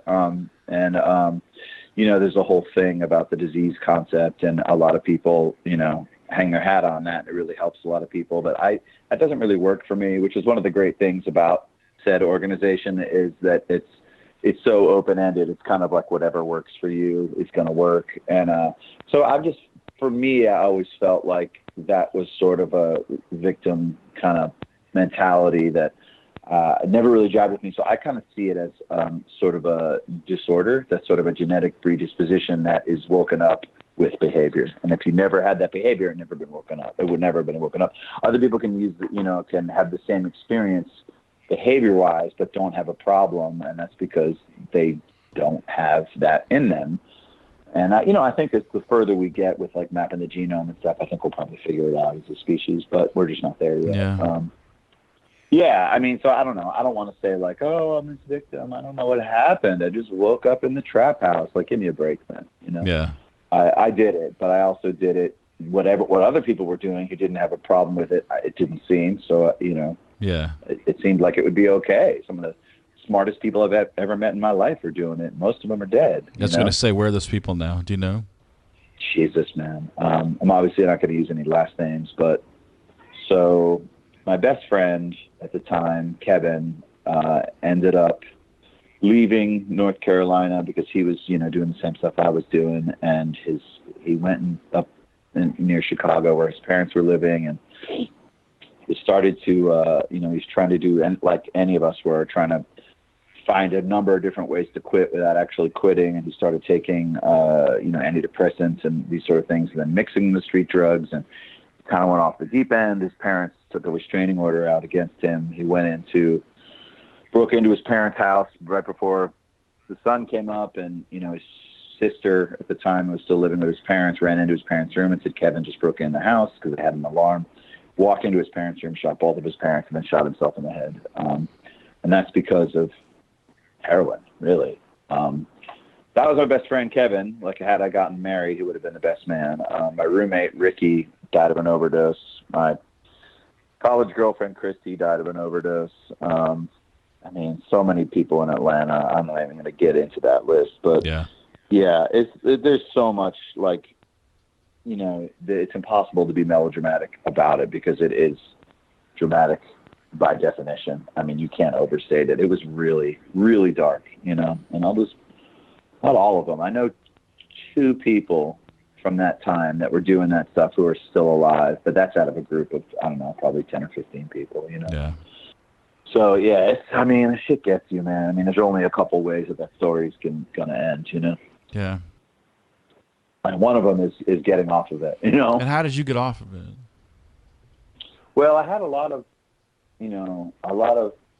false starts, which is, you know, it's weird because I think because we don't understand it, we as a culture don't understand it, and we stigmatize it so much that we see when people relapse, when they've tried to stop and they go back to it, we see it as this failure, when the reality is that relapse is part of the equation in the first place. It's not separate, you know? Yeah. And it's overwhelmingly more common than someone who just gets struck sober. I mean, it just doesn't really happen that way. Mm-hmm. Sometimes, I mean, you know, whatever, 1 in 100, 1 in 1,000, I don't know. But so I had a lot of times when I tried to kind of stop, or I would say, like, you know, it's the same story that anyone has who's been through it, which is, you know, let me try to just do it this way, or let me try to just do this thing, or only do it under these circumstances, or let me get someone to hold my money, or let me try to, you know, only have only have a certain like restrictions on that prevent me from doing it, and like just nothing works, man. You know, nothing works. I tried to take methadone I was on that for like maybe 1.5 to 2 years, and like I got off of that the beginning of whatever year that was, and you know, but a little bit later I was like, oh, maybe I can have a glass of champagne, you know? And then it was like, oh, I could probably take a Valium or a Xanax or whatever. Oh, I can get some shitty bar Coke. And then I was right back at heroin, like in like 2 weeks, man. You know what I mean? Yeah. Like right back at it. Yeah. So, and then that was kind of right before I got sober, actually. So that was 2003. So, were you playing music during this time? Yeah, but nothing of consequence, you know, just only doing regional stuff, like not really doing, I mean, dude, I remember at practice once, I injected cocaine in front of my bandmates at practice and didn't see anything wrong with it. I was like, I just thought like it was drinking a beer. It was such a part of my life. Yeah. That like, I'm sure they were horrified, you know what I mean? But I was like, what? You know, I was so far gone that I just doing my thing, you know? Oh my God, it's crazy to think about now. Yeah. But back then, I didn't think anything of it. I just started to, I mean, Jesus, can you imagine? So, so I got to that point where, you know, we in the secret society, refer to it as the jumping off place, which is, for those that don't know, it's basically got to a point where I couldn't imagine going on the way I had been going on, and I couldn't imagine a life without it either. So basically, it's also referred to in not in the literature, but in meetings as being beaten into a state of reasonableness. And, you know, I got to a point where I was like, all right, my best ideas have gotten me to this moment. So I don't know what the hell I'm doing. Let me maybe listen to someone else who's gone through this and do what they did. And maybe it'll work for me too. So, again, you know, in degrees, of course, I was like, okay, I'll go to the outpatient program, but won't actually go to the, you know, inpatient or whatever. And prior to that, I had tried to go to, you know, some meetings and stuff, and just kind of dipping my toe in it, but not really, you know, scared, you know, so not really going out of full force. And I was, you know, going to this outpatient program, and, you know, they drug test you, and I would go, and then I would miss a day and go and whatever, and, you know, they would drug test me, you know, come back with dirty urine or whatever. And then, the woman who was the I don't know what you'd call her, not counselor, but like the employee. I don't really know what the right word is, but she was like, "It's okay, just keep coming." And I was like, "What? I thought I would get kicked out." She was like, "It's okay." See, she understood that it was a process. You don't just go like, boom, now I'm not going to do it anymore. Right. It's not that simple, man. And because you would think, for people who are outside of it, they don't understand. They're like, well, if it's bad for you, why don't you just stop? And it's like, you don't understand. I want to, and I can't. Right. You can't explain that to someone who hasn't been through it, because logic breaks it down. And you're like, that makes no sense. You're like, yeah, that's exactly what it is. That's why it's bewildering. Yeah. So she said, just keep coming. And eventually I was like, all right, I can't do this. I keep like going back to it. I cannot stop. So I decided that I would go to their inpatient program. And that was, they said, a minimum of 90 days. And I was in such a, state that I felt like, oh gosh, that's so long. And like, what am I going to do with my awesome life during that time? And like, with all my awesome possessions, I don't know if I can put my awesome life on hold that long. I mean, I'm making such strides. You downwind from the sarcasm here? Oh yeah, no, buddy, I get it. I know. So I went to their inpatient program, and that was St. Jude's, which is not Ridgeview. St. Jude's is like free. Basically, you go there, you go to Grady Hospital, and you tell them, look, I'm a drug addict, and I want to stop, and I can't stop. They evaluate you, and if there's a bed at St. Jude's, then you get in. So there wasn't one right away, but luckily for me, someone relapsed and left, and then I got in there 2 days later. And my sobriety date is June 10th, 2003. I started at St. Jude's on June 12th, 2003. So yeah, I hit 16 years 2 months ago. Holy shit! It's and I don't think it's like, I actually picked up celebrated my anniversary recently, and when you do that, people applaud and stuff, and I was like, yeah, it's like winning the Special Olympics. Like, I don't deserve a parade, man. You know what I mean? Yeah. Like, whatever. I think it's important for me to stay grounded in that stuff. It's like, geez, it's not some accomplishment. I mean, it is for us, but the rest of the world is like, whatever, loser. Like, come on, man. So, yeah, and that worked for me, Steve Albini, who a lot of people pay attention to because he's really, really smart about a lot of things. But I guess Steve Earle was slagging off Albini for some reason, and Albini sort of tossed off this comment. Like, I don't know why people hold these ex-addicts up as these paragons of knowledge and virtue, because, if they were really smart, right, they would have never gotten fucked up in the first place. And for sure. Totally agree. Yeah. Well, I mean, I get what he's saying, but I also know that there is a lot of knowledge gained from the experience of the rainbow of self-loathing that you, like, different flavors of hate myself that you go through, and you learn a lot about yourself and about your, I mean, if nothing else, I learned a tremendous compassion from, like, just the amount of failure that I experienced as a striving human being who kept falling short. Like, I see other people falling short, and I don't immediately judge them as somehow deficient. I know that, like, that shit ain't easy, man. Yeah. Well, they say, pain is the touchstone of all spiritual growth. And that's kind of how it is, man. You can't really, transmit something to someone who's going through it if you haven't been through it yourself. And when you have been through it yourself, what you have to say has some depth and weight that wouldn't otherwise have any sort of meaning to someone, Yeah. So I'm guessing everything wasn't all tea and roses immediately after getting sober. No, it was, so the minimum 90 days thing, I was like, oh God. When I got to that 90-day period, I was like, I am not going anywhere, because I kind of woke up a little bit, and I was like, holy Moses, I had no idea that where I was. How long were you out? You started in 94, I guess, and sobriety date's in June of 2003. So yeah, almost 9-10 years. Yeah, I mean, I was doing it in North Carolina before, before I moved to Atlanta. So yeah, give or take. Yeah, 90 days is really not enough time to kind of get your sea legs I know, after right? being clocked out for 10 years. It's funny, like when I went to, my mom had come to Atlanta to try to help me. I was living in an apartment at the time. I wasn't homeless, thank God. Um, and so she helped me like pack up my meager possessions and put them in a storage space. And then once I had been sober for a while, I went to the storage space, and like every single shirt in there had like burn holes in it from not falling asleep, nodding off with a cigarette in my hand.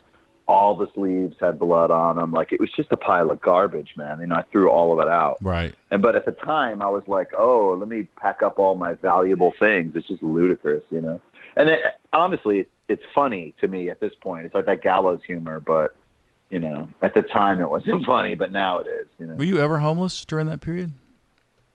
Not. I mean, I had times when I didn't have an address, but I never slept on the street or anything. Yeah. Yeah, I mean, I stayed at friends' houses, and we had like a storage space where our band, when I first moved down here, practiced in, and I would sleep there. So that's technically homeless. Like I didn't have an address, but I wasn't outside. I mean, one of the great things about being a white man is that at my worst, I had couches to sleep on. Mm-hmm. Even if I were on the street, I wouldn't arouse suspicion the way someone with darker skin would. Yeah. Yeah, just how it goes, man. Yeah. People will tell you white privilege doesn't exist, and I'm just like, all right. Oh, shit, that's hilarious. Yeah. You know who says that? White people. Oh, yeah. Oh, yeah. It's fucking ridiculous. Yeah. How much did you weigh when you came out of your first 90 days? 160 pounds, 160.5. Yeah, and you're 6 feet, 6'1"? Is that right? Yeah. Yeah. 6'1", yeah. Yeah. So that was awesome. 200 pounds now. Yeah. And you stay pretty healthy. A little underweight. Yeah, a little underweight. 40 pounds. Yeah. When did Horrors start? 2010? Yeah. 2010. Did you came out of rehab, I guess, 2003, 2004. Did you throw yourself into music then, or? I did.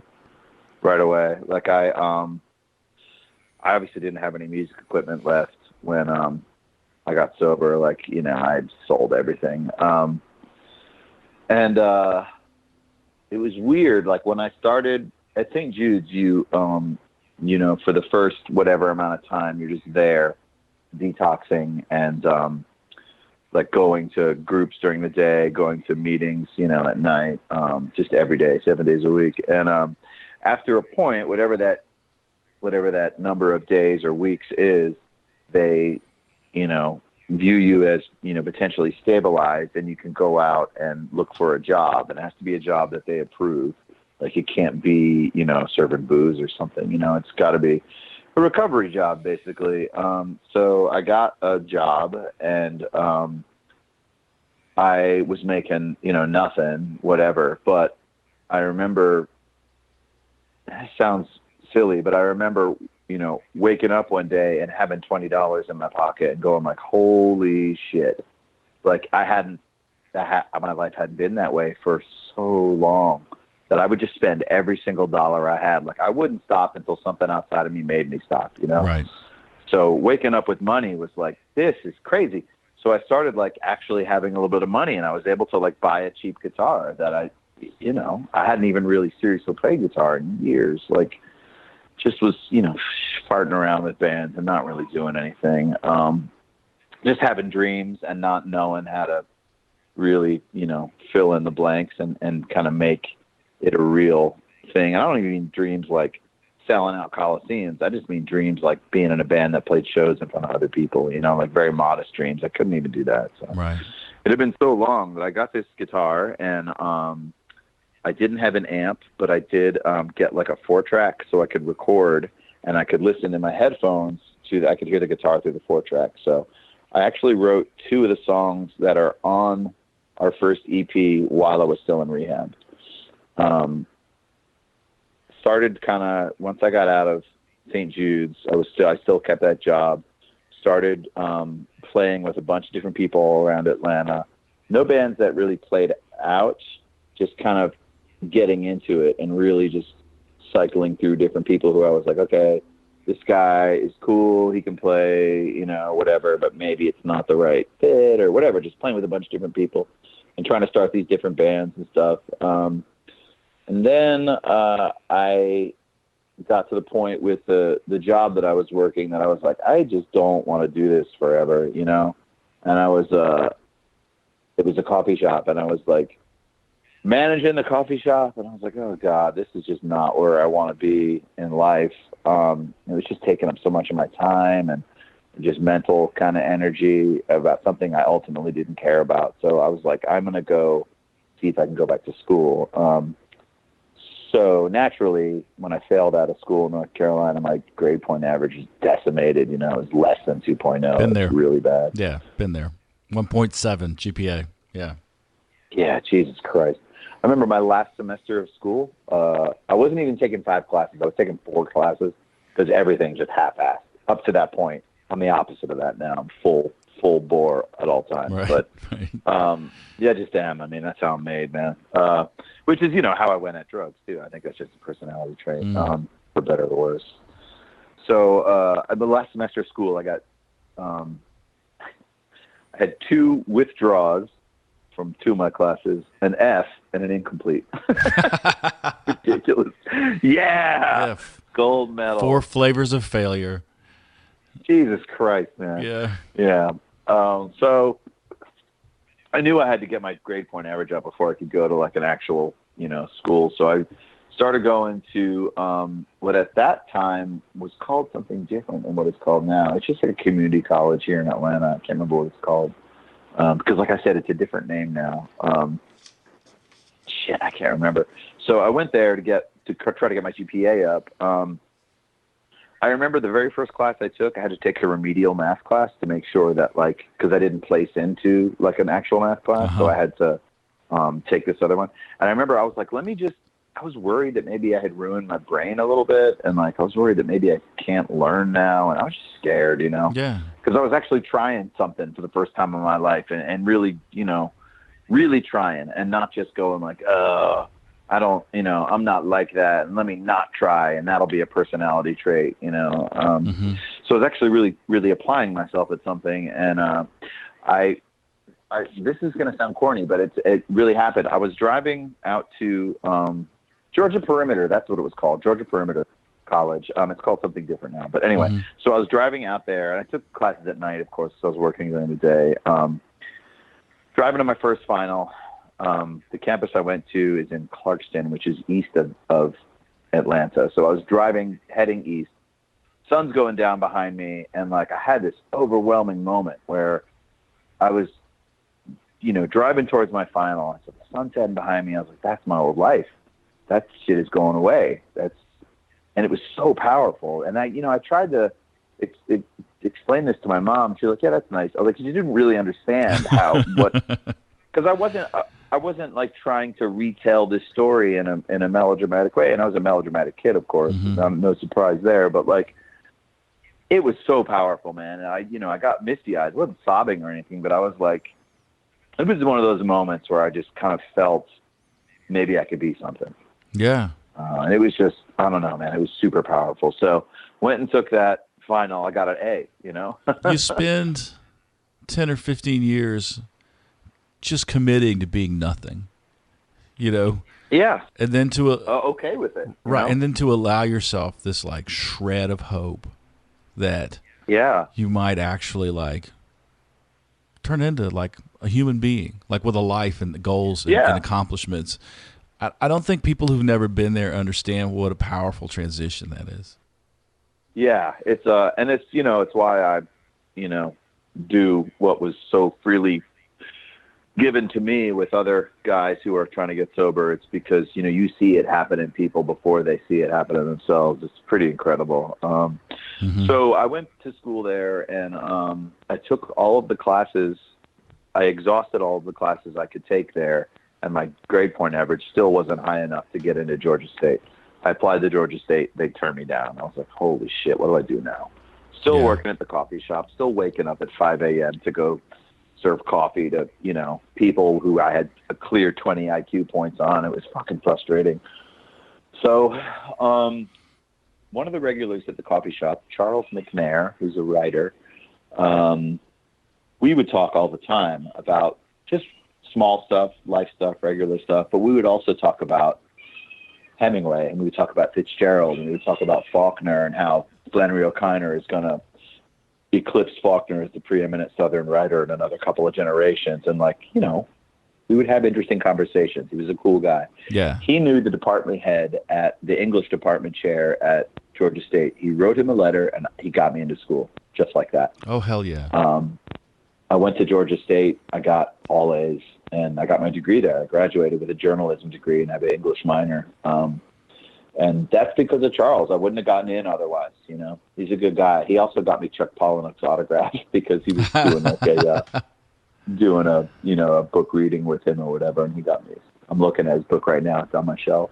That's pretty funny. But so I graduated from school. At that time, I was starting to kind of play with some of the people that turned into the band I'm in now. Mm-hmm. And right at the last semester of school, my concentration for my degree was journalism has 3 different concentrations. And the concentration that I was in was sort of more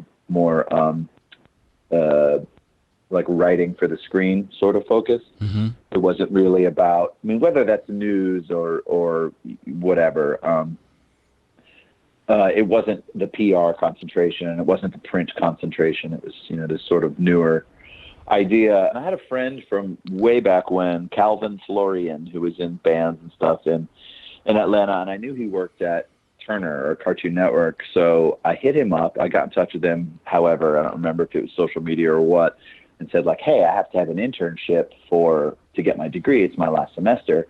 He got me an interview with Cartoon Network On Air, which is basically at William Street at Adult Swim. It's the section of the company that does the commercials for the network that are on the network. Right.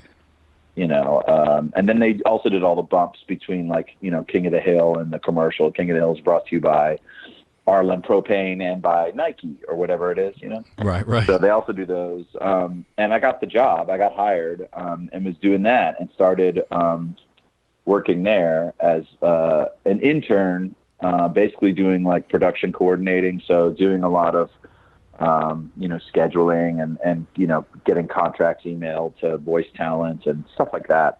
Office stuff, you know. We did a couple things at separate sound stages that were like commercials for stuff that we had coming up on the network.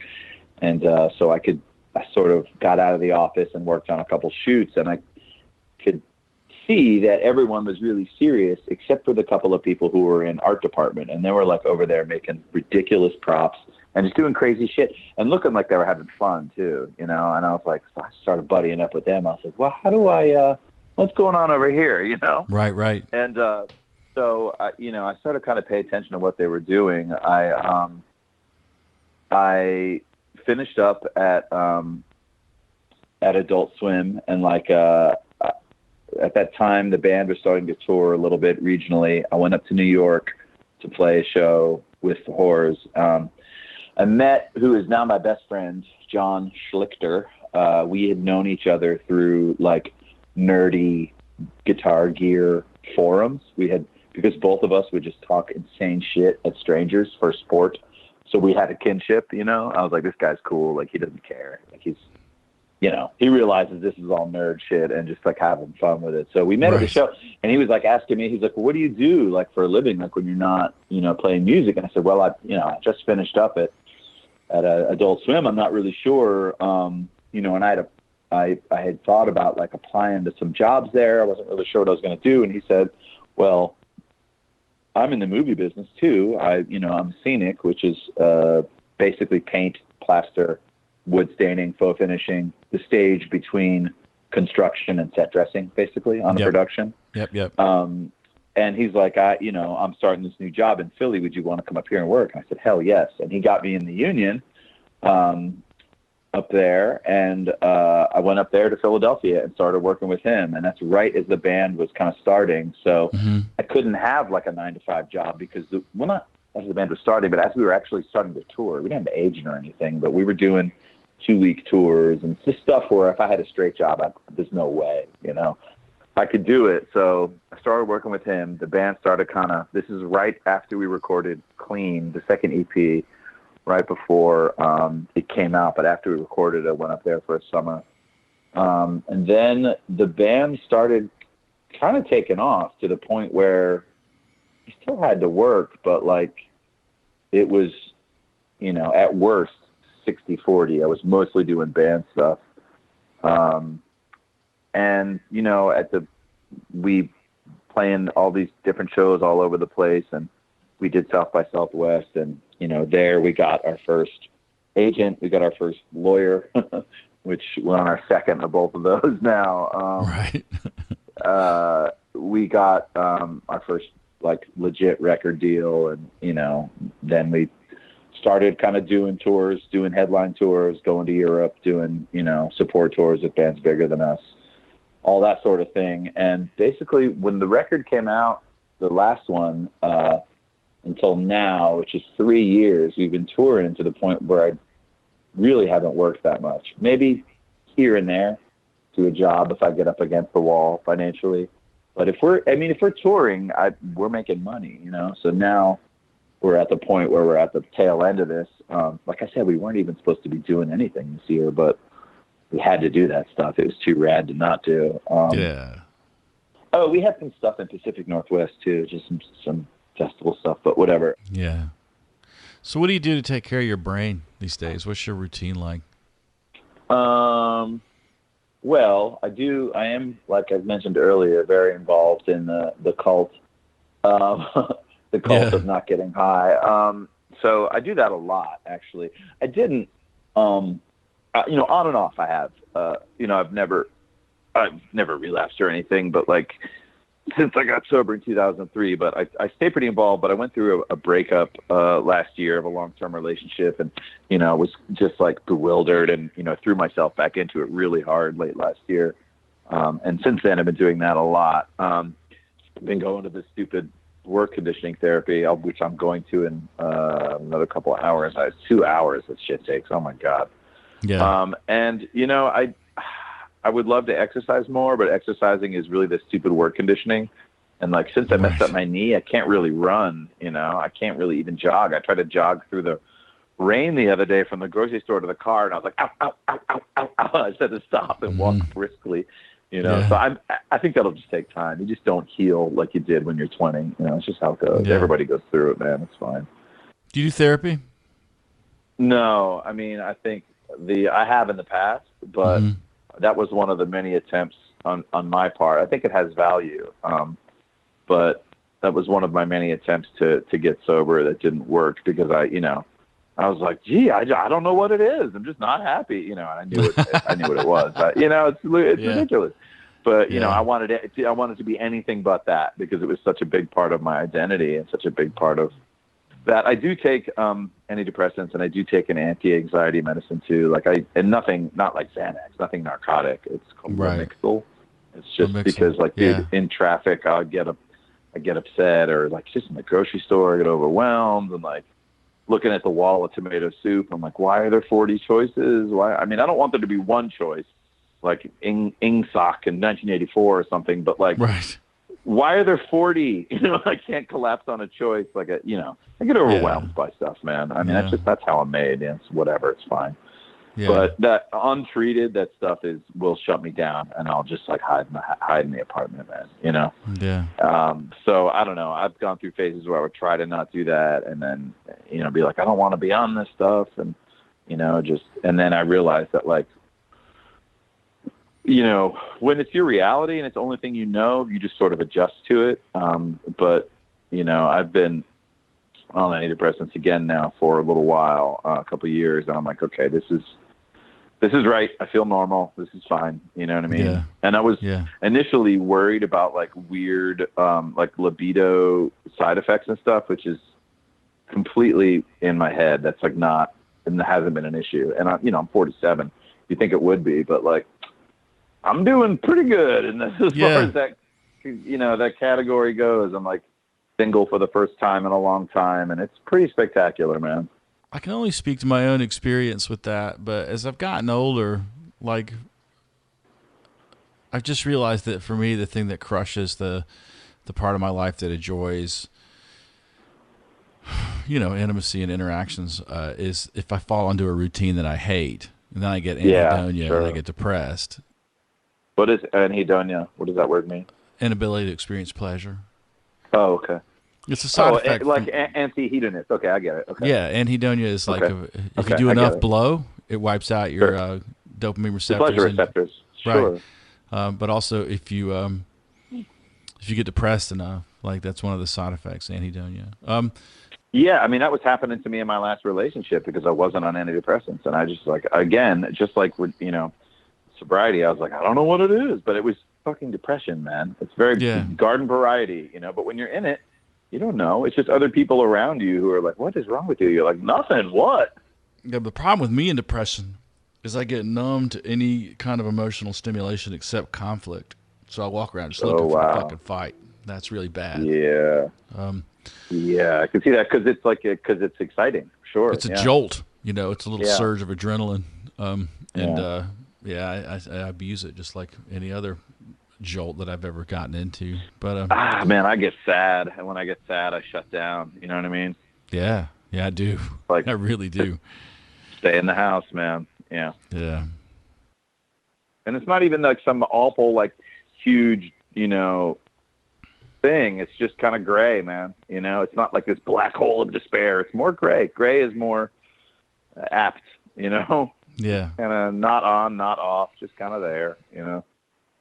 Which is almost sadder in a way, because if it gets really bad, you'll do something about it. But if it's like, I often think like if I were to go back out and start using hard drugs again, I wouldn't, people say like, oh, I'd die. It's like, I don't think I'd be that fortunate, man. I think death would be a release because then you're not in pain anymore.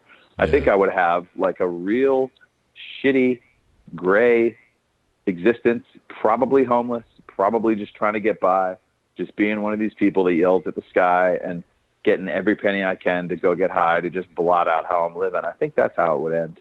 It would end on a hamster wheel. You know what I mean? Yeah. Do you give money to homeless people? Oh yeah. Yeah, me too. Yeah. And every people I'm with will be like, he's just going to spend that money on drugs. Wouldn't you? Yeah. Fucking of course excellent you would, point. Man. What else do you have, man? Right. You just got to blot that shit out, man. And, I mean, we both know that, like, the, mental illness and addiction go hand in hand. They're not always together, but with most homeless people, it's one or the other, chicken or the egg, both. It's a mess, man. Those people you just think if they couldn't get out of that, they wouldn't, man. When people say, like, oh, that whole bootstrap thing, it's like, Jesus, born on third base and don't even know it, man. Think you hit a triple. Yeah. Jesus Christ, man. There's a possibility that someone's going to hear this who is in that cycle of trying to quit and trying to get off drugs. And I don't ever, like, if anybody ever asks me, like, do you have any advice for someone who's still out there? And I just, like, I don't, but do you? If you could speak to, like, 2003 Christian, is there anything you'd tell him? Yeah, do it until you've had enough. And when you've had enough, ask for help. But you're not going to, avail yourself to any help until you're done internally. And that's something people don't understand, like, outside of it. And they see all this evidence of failure in your life or all these consequences. And consequences don't mean anything to somebody who's in the middle of it. Consequences, if anything, are a reason to go harder and to blot that shit out. So consequences don't mean anything, man. You have to be internally done, and then at the point where you don't know how to stop, but you want to stop, and that's where you can start. But you have to get to that point, man. And it's different for everyone. And I've said this before, like, in meetings and stuff. Like, I've seen a woman who burnt cookies for her kid because she had one too many glasses of Pinot Grigio in the afternoon and was horrified and got sober. And then there are people who are out on the street selling their body for drugs right now, and they haven't had enough. So that's the external stuff that's what people outside of it see. And that stuff is not what it is. It's an internal deal, man. It's an inside job, the whole thing. And until you've had enough, you're not gonna really accept the help. You know what I mean? You're certainly not going to ask for it. Well, the fellowship never gave me a desire. Like I came in the door with a desire to stop. Yeah. And I just got the means from people who had already stopped. Yeah. It's just, you don't even have to like, they don't even tell you what to do. They say, this is how I did it. This is how Right. these other people did it. And it worked for them. And I remember thinking when I started, I don't know if this is going to work. I don't know if I even really want it to work necessarily, but let me just try and do what they did. And it worked really Yeah. well because I didn't half-ass it. I didn't, I mean, I know we have, the principle of anonymity is the biggest thing, but one of it's the foundation, as we say, but one of the things is, trying to get in touch with something greater than myself. And I was really hesitant to that because I thought it meant God. I thought it meant religion. I thought it meant Jesus or something just terrible that I would be like, ugh, just so turned off by. And when I actually went over it and went through it, it was asked of me if I believed in anything greater than myself. And I said, no, I don't know. That's unknowable, one way or the other. And then like, well, do you believe that other people believe in that? I said, they probably do, but that doesn't objectively make it real. That's just some Harry Potter shit in their head or some Lord of the Rings shit. It's not real, man. It's just like some fantasy. And he said, okay, well, do you think that I believe in it? I said, same. You probably do, but that doesn't mean anything. And then he said, do you think it's possible that there's something in the universe that's greater than you? And I said, it's possible. And he said, okay, cool. We're moving on to the next one. I was like, are you fucking kidding me? It's that simple, man. And he's like, yeah. It'll expand as you go. But the important thing is to actually do the work, And I heard another guy who's I really respect say, like, we were having this debate about, whether sobriety is for people who want it or for people who need it. And like a lot of people will go in because their family wants them to, or they think they should, but they don't really want to. It's this, it's this age-old debate. And he was like, it doesn't matter what gets you there. What matters is if you do it. It doesn't matter if you want it or you need it. If you do it, you will get the same results. And I was like, holy crap, that is some real world stuff. And you're not speaking in these vagaries. It's Right. You do the work and you get the results. It's very simple. And it is actual work. It isn't thinking. My own brain is not going to be able to fix my brain. It's actual writing things down and going over things and seeing, what you're made of. And Christ almighty, man. And there's probably, I don't think that's got some sort of monopoly on sobriety, but it worked, saved my life. I mean, there's no way to overstate it, man. And it'll work. It'll work for anyone who tries it, man. And I love people who are like, oh, well, the success rate is this. I'm like, how can you have statistics on an anonymous fellowship, you jackass? That doesn't make any sense.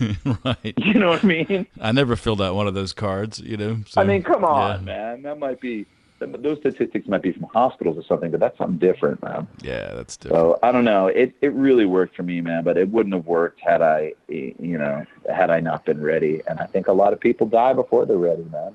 Yeah, no, it's true. It's a drag, but it's, I don't know, man. I don't want to even say it changed my life. It gave me the life I have, and I can't overstate it, man. I just can't.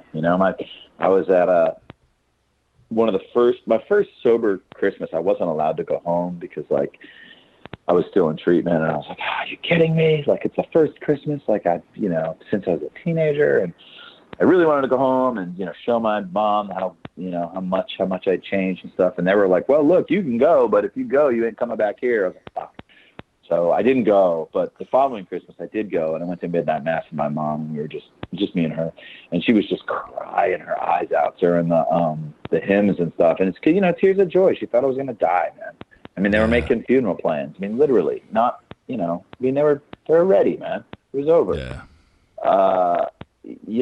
And the weird thing is, man, like the stuff that I viewed as sort of my, we call them character defects. The stuff I viewed as sort of my deficiencies as a human have turned out to be the greatest assets in my life. Because like you were talking about earlier, it allows you to have empathy for other people and allows you to go like, man, that person might be a dick and it might have made me mad, but they're probably going through something. It's probably got nothing to do with me, man. It's probably just they're going through some shit and they don't know how to deal with it. And it's manifesting itself in this ugly way. But see, had I not gone through all that shit myself, I wouldn't understand that. I wouldn't even think twice about it, man.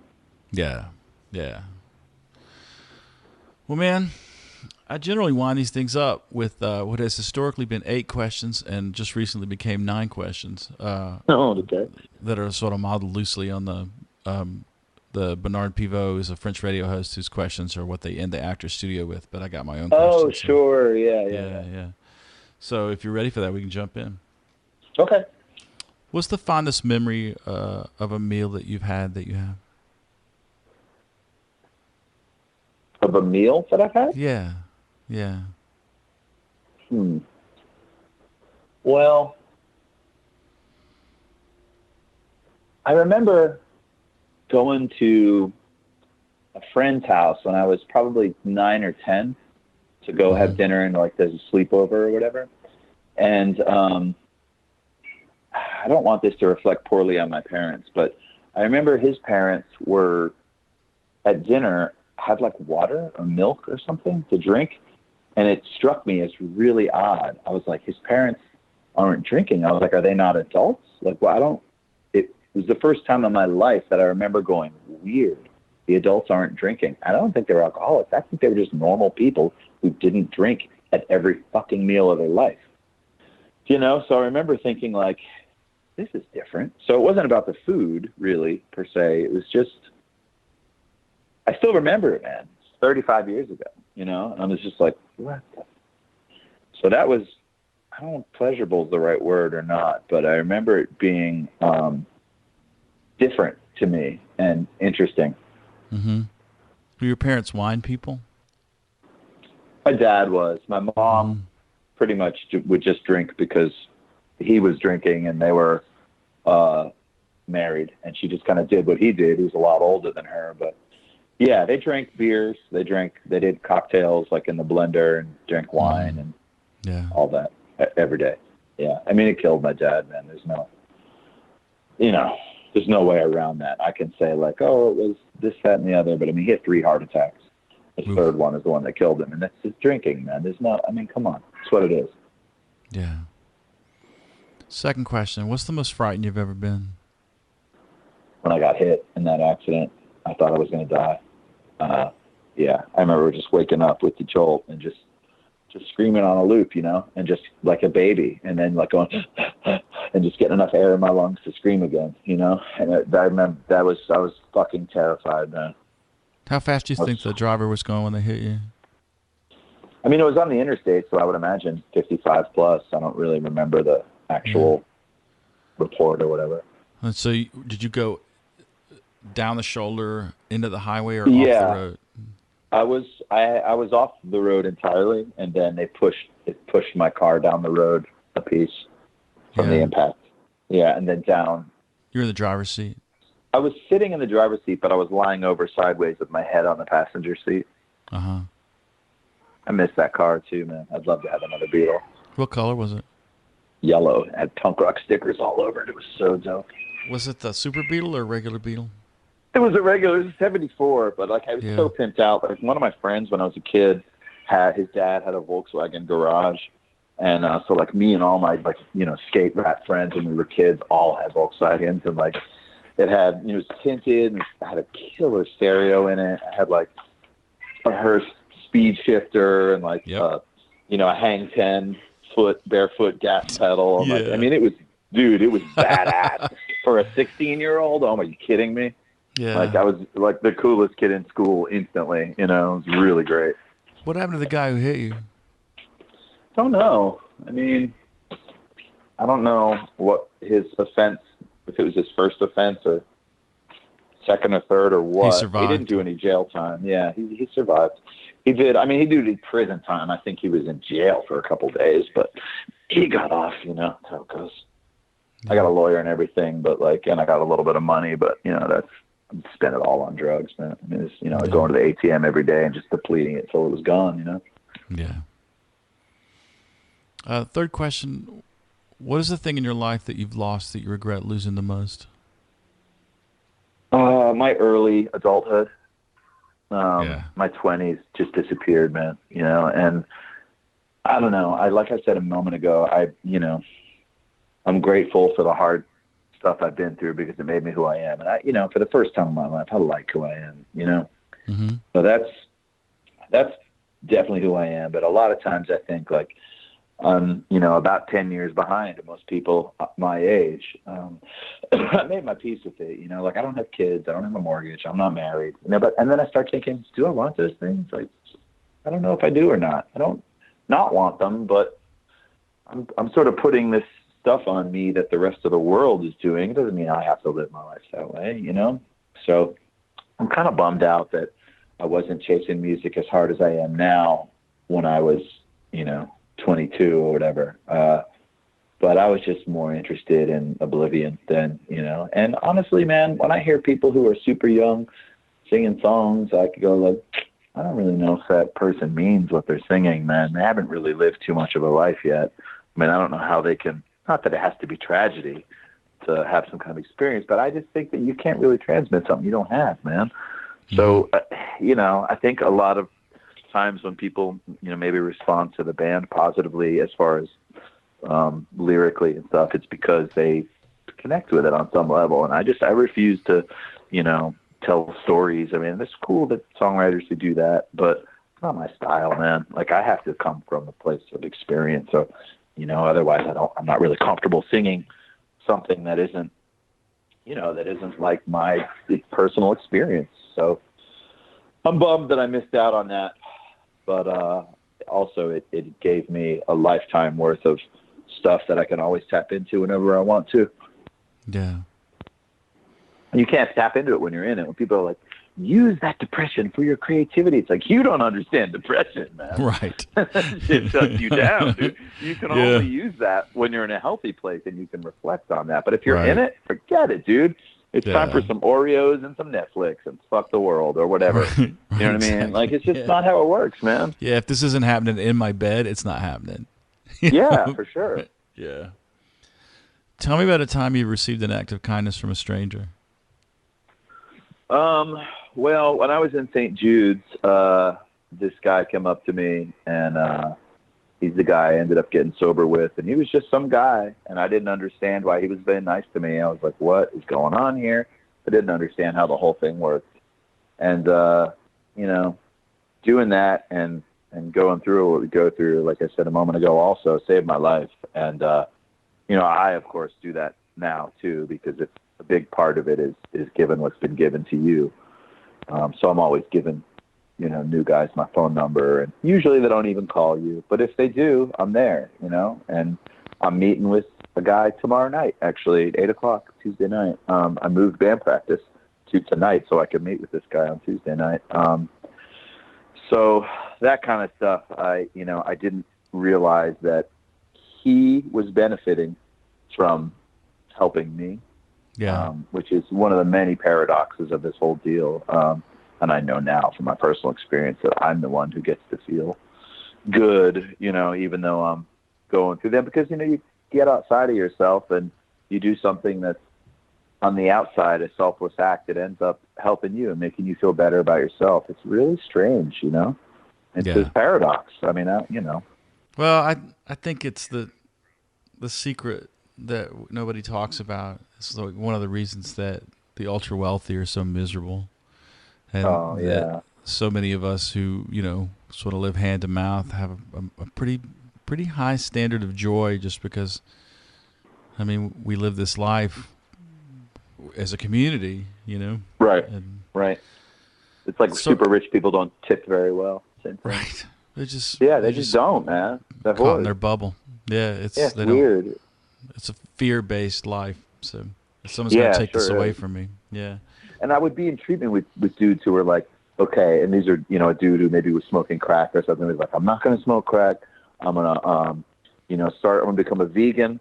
I'm going to devote myself to this religion. I'm going to start working out. I'm like, dude, just don't smoke crack for a couple days. Let's just do one thing at a time. Yeah. Just fucking relax. Like, what are you doing, man? And, surprise, surprise, those dudes don't succeed, man, I think a lot of it is we're acculturated to think that we're bad if we're fucking up. Oh, yeah, for sure. And if we're going to be good, we have to be completely good. And, I mean, it's untenable, man. You can't live like that, Just setting yourself up for failure. Oh, yeah, for sure. And what's your favorite place to gig? Geographically or a club or? Yeah. Oh, God, man, there's a lot. I mean, I love it so much, man. Second only to the actual act of playing music is traveling and seeing different places. Mm-hmm. I mean, I love it so much.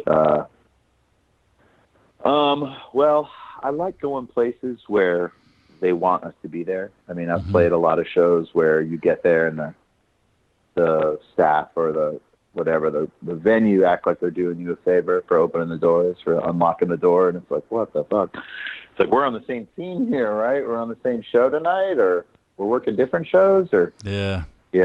So that's always. kind of strange. Yeah, it's weird. So like when we go to places where we really feel welcomed, that sets up the kind of vibe and the kind of um, not mojo, but like it's just a kind of headspace for us to like let go and really let loose and really connect with the audience in a way that if we were just performing in a fishbowl kind of environment, we wouldn't play the same show. So I think a Yeah. lot of time, and I know as a professional, it's my job to flip the switch no matter the circumstances, no matter the gear, no matter the what.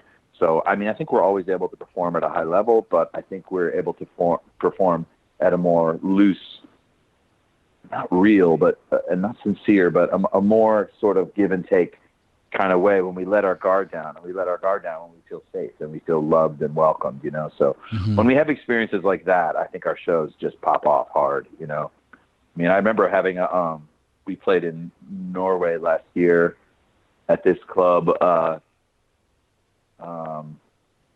It's Porsgrunn is the town. It's like right outside of the college town, right outside of Oslo. And the club is called RIP, like RIP. It's Rock in Porsgrunn. So we were like, why did we get an offer from this place? We already had shows booked in Sweden and Denmark and stuff, other Scandinavian spots, and so we get this offer that was like pretty high, like for this town, whatever. We were like, but what's going on? So we get to this town, and these are the people who are doing it for the love of it. You know, they're not Yeah, doing yeah. it because there's some financial gain. We get there. They're waiting outside for us, right? They load all of our equipment down the stairs. We're trying to load our equipment. They're like, no, no, no, no, no. They're getting it for us. And this is the owner of the club. This isn't like employees. It's a nice place too. It's not a shithole. We get downstairs. They've got this huge spread of food for us that's like, you know, not food in packages. It's stuff that's been made with love. Like they have a big like crystal glass of water and these, you know, glasses out for us, not paper cups, not an igloo cooler. They're pulled fresh shots of espresso for all of us. This is before we played a single note, right? So we Right. put our stuff on stage. We like you get ready to sound check. I asked the fella doing sound if he would mind speaking to the young lady who's doing lights because she really only spoke Norwegian. And I said, would it be okay to ask her like for these certain things that you know we want or don't want? And he said, oh yeah, she's a huge fan of the band. She'll do whatever you guys want. I was like, what the fuck? So we do our sound check or whatever. We go and we have 3 separate green rooms, and there's showers and it's spotless. In our green rooms, there's like chocolate and fruit and nice like booze and stuff for the boys. My bandmates drink like normal drinkers. They take us. They're like, okay, we're gonna go have dinner now. So they take us to this guy's house, which in Norway, like in the countryside, and he makes these giant pork chops for us and like you know these potatoes from his garden and like steamed Brussels sprouts and carrots, and we have coffee and you know we're all like sitting around after the meal, and I'm like, I don't care if that club catches on fire and we don't play a single fucking note. This is one of the best shows of my life, you know. Yeah. And then of course we go there and rip it hard, Yeah. and like people go off. The mayor of the town came to the show, Oh you my know, God. like it was incredible. And it was like this isn't a show that you know Kerrang is going to show up to and take pictures of us and put them on the internet, and this isn't going to further our band in some careerist way. This was just like super enjoyable. And like, this is why I do this, man. This is why I do this, because these people, it means so much to them, you know, as much as it means to us to share in this thing that doesn't have a goal. It's just you're compelled to do it. And these people they get it, man. They're like, Yeah. let's make this rad for you because what you're doing is rad for us. And it's like, you don't speak about that specifically, but that's what's happening, man, you know? Yeah. And we go to those places because that makes you feel good about your life, man. It's not New York or whatever. And we love New York. We crush New York. They've been really good to us, but you get my point. Yeah, I do. Yeah, I it's kind of really want to great. I So want to live in this story. I like it so much. yeah, dude, it was incredible, you know, and it wasn't Yeah. some big, you know, it wasn't playing to 85,000 people on a festival with The Cure that we just did a month ago, which was also amazing, but in a very different way, you know. Man, I have a story, and I may not make the final cut of the interview, but like last night, there was a show in Charlotte at the Milestone 30 years ago that 5/8 played to like 9 people, and it might not have been 30 years Yeah, ago, but it was early 90s, and done those. Yep. it was just the bartenders and 5 or 6 other guys, and we just crushed. It may be the best 5/8 show of all time. Like I just remember You it probably being changed their lives, man. Some of those people probably had a life-changing experience at that show. All 9 of them. 2 of those dudes were at the show last night in Charlotte. Yeah. See, And they there came you up to go, me man. and they said, "You probably don't remember this show." And they started to describe it, and I was like, "Bro, I remember that show. It changed my life." And they Fucking were like, A. We had one of "Yeah, those in Cleveland, yeah. Where I was yeah, like, I know there are none of you. People always apologize to you. Like, I'm sorry no one is here. I'm like, dude, you're here and I'm here. And yeah, that's what matters. These are the shows that matters because these are the people who are here, ride or die. And those are the people that right, matter. I don't care about these people who like you because their friends think you're cool. Fuck those people. Like, I don't care about those people, man. You know, it's whatever, man. They're like yeah, whatever they're told to like. You know, when you're here and you're like rocking out, even though you look stupid because it's you and your 2 friends and you're the only people in this giant club, like those are my people, man. Because I'm that person. You know what I mean? I remember seeing Jonathan Fire Eater, who are an incredible band. You know, to a handful of people, and it's like, you know, it might not have been a great show for them, but it meant so much to me, you know. And yeah, now I know that being on the other side of that, I get it, man. I get it that yeah, it means a lot to these people. Do not half-ass it, you know. yeah." And never bitch about the small crowd. My wife, the No, theater man. professional, had heard way too many performances where I was the drummer and playing with a different band, where somebody walked up to a microphone and said, "Well, I guess everybody else had somewhere else to be tonight," and Ooh. she's Why do you like, want to alienate the people that are there, you right, she's idiot? like, "I'm here. I Yeah. came here. Don't complain How about dare me you? being here." Yeah. Yeah. Oh man, she gets so Not bent out the of enemy shape here, about bro. that. Right, exactly. No. Jesus. So, income and visa considerations aside, if you could live anywhere in the world, where would you live? Well, I love living in Atlanta. I do really like it here a lot for a lot of different reasons. And it's difficult, like most things, it's difficult to appreciate when I'm here. When I'm not here, like the first time I was, when I was living in Philly working, I also did the same thing in New York a couple of years later, just lived up there for the summer and just worked nonstop. But when I'm not here, I made a little sticky note on my laptop with all of the things I love about Atlanta. Like, I put, like King of Pops. Like, they don't have King of Pops popsicles anywhere else. It's just here, man. Do you have a favorite? Dude, the first one I ever had, lemonade basil. Oh my God, it was good. I rarely Yeah. see it anymore. That one, but I like grapefruit mint a lot too. I like the fruit one. Yeah. But yeah, stuff like that. Or like, okay, so I live right by Videodrome, which is like one of the last video stores in America. But And a great one. it's incredible. It's Truly great. maybe 30 yards from my front door. No You shit. know what I mean? And like, yeah, and like right here is Majestic Diner, the Plaza Theater. You know, all this stuff that like they don't have those anywhere else. It's just here, man. You know, Yeah. and you forget about it when you're here. You know. Yeah. So I love Atlanta. If I wasn't playing in this band, I would already live in New York. I love it. I mean, my family's from there. I have relatives that are buried in the cemetery there. I mean, I feel very, very comfortable there, very at home. I really like the pace that some people hate. I love it. It's just blast. And, the first time I was living up there when I came back to Atlanta, somebody was like, well, a couple people complimented me. They're like, "Wow, you look really good." And I was like, "That's weird. I wonder what did I get a haircut or something?" It's because I had dropped tons of weight because I was Right. just like banging. There was no sitting around, man. Yeah. And it's like I adjusted to it and I loved it. And that's what it was. It's just you see people who do that, who go to New York and come back and, people are like, "Oh, it's because you walk everywhere." It's like, yeah, that's part of it. But it's also just like you're living your life, man. You're going hard. And Yeah. I love it. It's just great. So I don't know. It's very hard to be in a band there, however, because, no one has a car. It's difficult to practice. Your space is, if you do have one, is super cramped. You really have to make an effort. And if you're going to play a show, like how are you going to get your equipment there? There's that famous picture of the Ramones with Johnny Ramone. They're all sitting on the subway, and Johnny Ramone's got his Mozart guitar in a shopping bag sitting at his feet. He Yeah. didn't even have a case. Yeah. There's no room for a case, man. There's no room. It's just, that's just how it is, man. But yeah, I love it there, man. It's one of the reasons I love these so-called third-tier cities, because you get the sort of taste of urban life, but there's these Oh yeah, enormous, like, former warehouse spaces that are like combination practice space, recording studio, yeah, living space. And there was a yeah. time when the East Village was like that, but that time is Sure, long gone. late '80s. Yeah. Yeah. And when I was living in Greensboro, where there was an incredible like DIY space that was used to be a shelter. It was called, and the shelter, when it was a shelter, was called Miracle House. And then when like the kids took it over, they spray painted "of rock" beneath it. So there was all these people lived there, people practiced there. There were shows there. I saw Fugazi there. Yeah. Yeah, same kind of thing. And that's in Greensboro. That's not in Chapel Hill. It's not, Yeah. Yeah. Yeah, and it couldn't exist anywhere else because there's no way you couldn't afford that. Right. Yeah. Right. So, do you have a perfect musical instrument? And if so, do you own it? Like not a type of instrument, but an actual one. They like, there's a particular 70s telly or something like Yeah. that. Yeah, I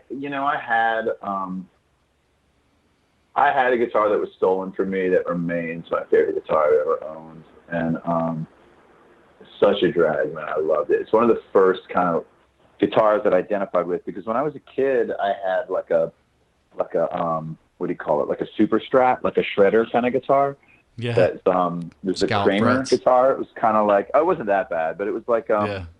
a sort of a Strat style body, but a single humbucker in the bridge, just one volume knob. They used to call them super Strats. Like Charvel made them, Jackson made them.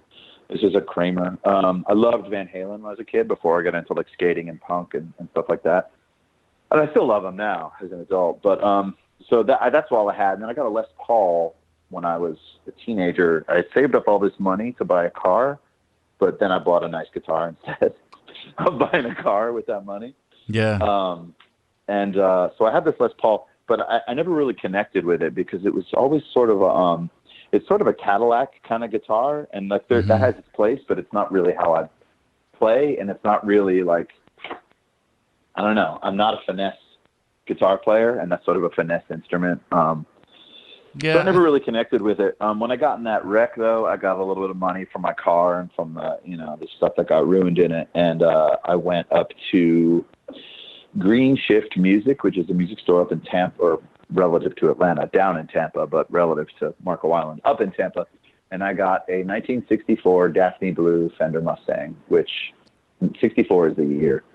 A lot of people have late 60s, 70s ones, whatever, mid 60s ones. The 64 is slab body, Brazilian rosewood neck. It's intended to be like a student budget instrument when it came out, but it's actually a pretty refined instrument, and it's really raw sounding. If you play it through a big dumb amp like I have two of, it's really tough. You put it through a big muff and a Marshall, and it's like, holy, it just yells, man. So it's got like a punk kind of edge to it, but it's still, it doesn't feel like the instruments I play now in the band. I play an Esquire and then a Telecaster that's been converted into an Esquire. They feel sort of like tools. They feel like something you'd buy in a hardware store.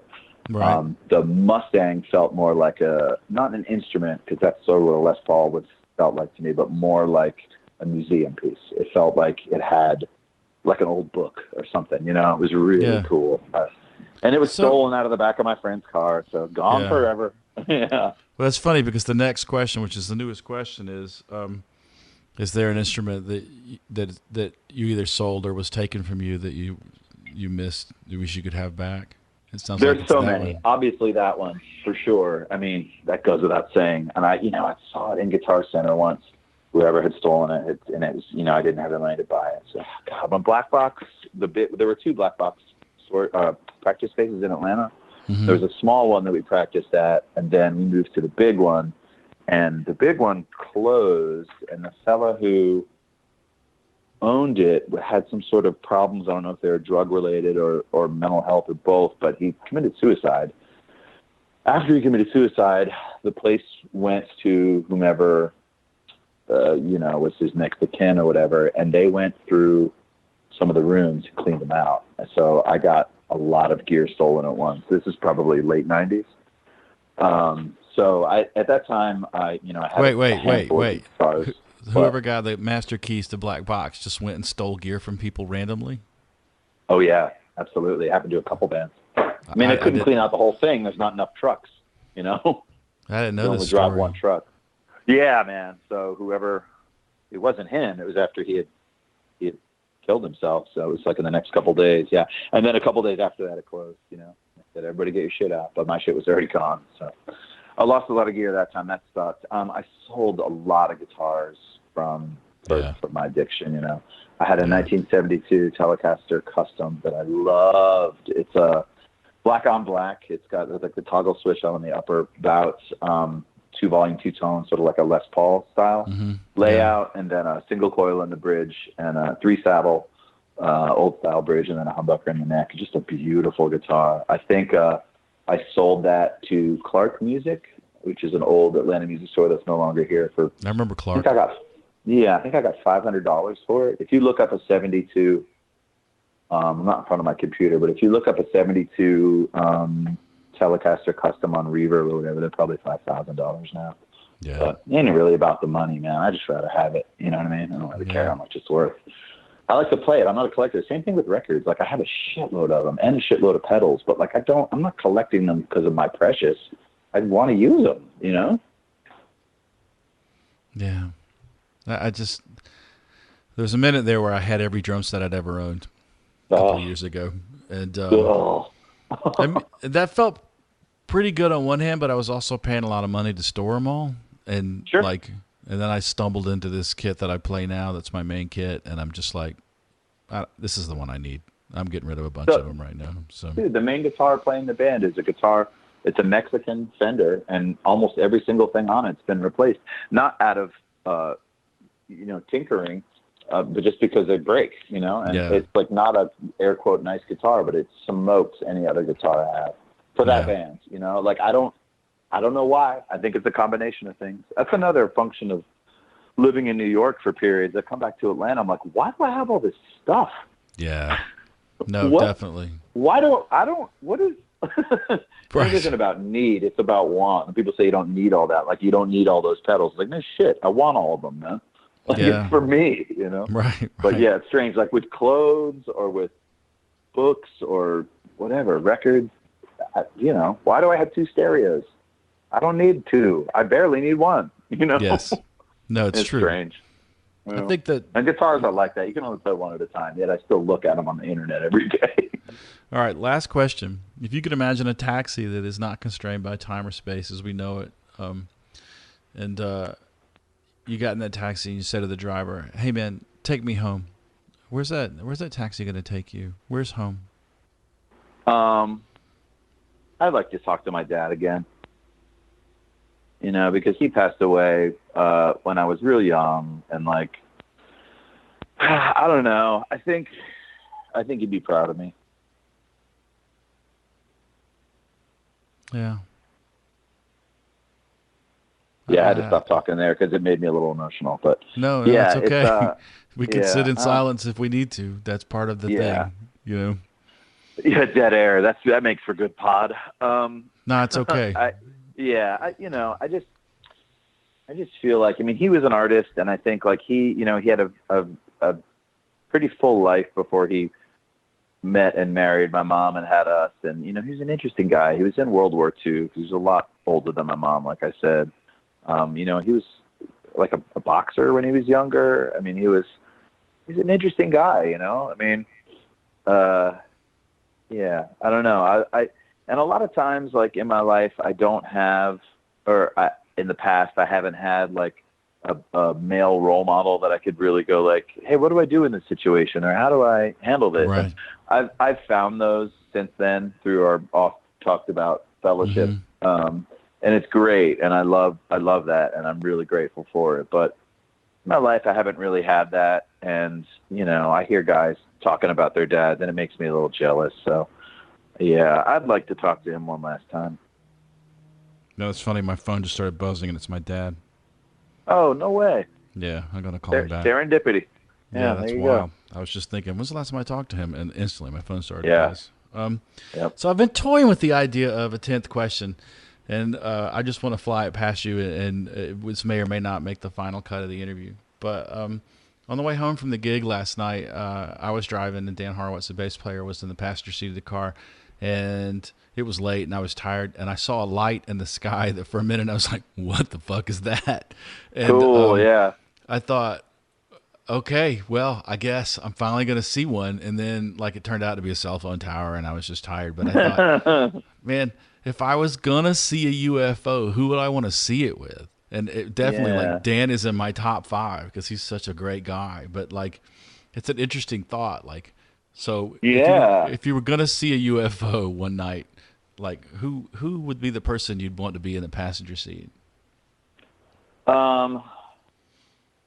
My sister, because if I were to say my mom, she would probably say like, "Oh, that's just yada yada yada," you know. But my sister would probably engage and be like, "Holy crap!" I feel like my sister is the most important person in my life. You know, yeah, she's the best. She lives here in Atlanta too. She's a teacher, and has been for a long time. But yeah, I think. Yeah, I mean, you know, genetically, you're closest to your siblings than any other person on earth, and like, I get that. We have a connection that, you know, we, you know, will be shitty to each other once in a while, but like, you know, we went and had lunch for my birthday last month, and you know, it was nowhere I would have rather been. Well, man, this has been great. I really appreciate the Yeah, time. likewise. It's Sure, I'm glad we finally were able to hook it up. Good Lord with the scheduling, man. It's tough when you're a touring musician, man. And I'm also Yeah. a dad, and so stuff God happens. bless you. It's you know, earlier you were saying I didn't want to be an old dad, and I was like, you know, I gotta tell you, it's not so bad. But I have a lot of friends who are, man.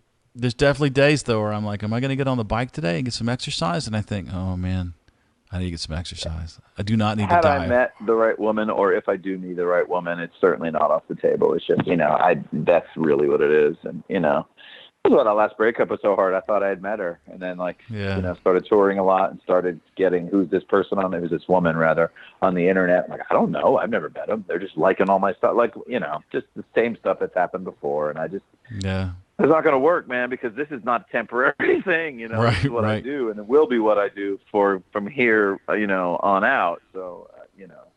Have you seen that Andrew WK advice column? That's Sure, in, like, yeah, it's Esquire, great. and there was the time Yeah, the it's woman great. wrote it and said, "My boyfriend's in a band," and I just think that, like, how can I tell him get him to give this up because he needs to grow up, and Right. Andrew WK was like, "You get the fuck away from that dude. You don't get to shit on his dream. What's wrong with you?" Yeah, I love it. I was like, "This I dude love is it. my hero right now." Well, man, this has been great. I really appreciate it, and Yeah, man, thank you. I can't wait to dig into your podcast. Everybody's saying great stuff, and I'm a podcast listener, man.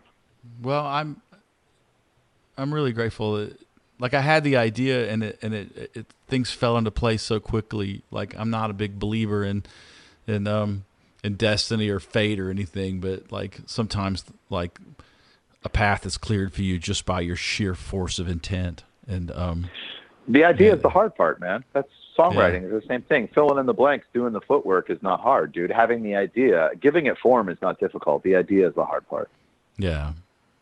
Well, this thing, man, I talk to people who I would never dream of approaching some of the people that I've approached to with anything like other than like, can I grab you a coffee? Because like they're busy people and they're doing stuff. But then I approach them and I go, look, I'm doing this podcast where we talk about anxiety, depression, substance abuse, and conquering sadness. And they're like, when do you want to do it? You know, Yeah. it's just like it's a mission. We're on a fucking mission here. So. Ah, that's awesome, man. Well, thank you again for thinking of me, man. Sure, man. Thank you.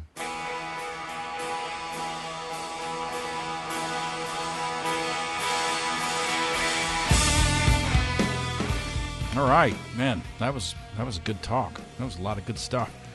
Thanks, Christian, for being on the show. Thank you for listening. Remember, if you need to contact the show, just email crashonride@protonmail.com.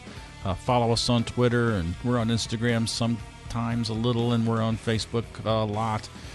Or, you could just come to one of my shows and we could hang out, maybe grab some coffee, chop it up. Remember, if you're contemplating self-harm, if you're struggling with thoughts of suicide, you can always call the National Suicide Prevention Lifeline at 1-800-273-8255 or go to suicidepreventionlifeline.org. If you're a trans person struggling with anxiety, depression, dysphoria, you need someone to talk to, you can call the Trans Lifeline's peer support line at 1-877-565-8860 or go to translifeline.org. I couldn't do this show without the assistance of my buddy Jake Kreger, who gives me show notes every week and always gives me really sound advice about how to make the show better. So thanks, Jake. Thanks also to Heil Microphones. They gave me a really excellent deal on a set of PR40 microphones, which are one of the reasons the intro and outro of the show sounds so good now. I want to thank the Powder Room and Gene Wolfolk specifically. Their music is the music you always hear on the show, the intro, the bumper, the outro. That's all Powder Room from their first record, which is not the one I played on. I was on the second record, but I used this music because I think it's perfect for the show. That record is called Curtains, and it is available on their Bandcamp. So Google the Powder Room Bandcamp Curtains, and you'll go right there, buy that record. The whole record is amazing. So in the meantime, until we speak again, be kind to yourself, take care of yourself, ask for help if you need it. Go see live music, support your favorite band, and remember, loud guitars save lives.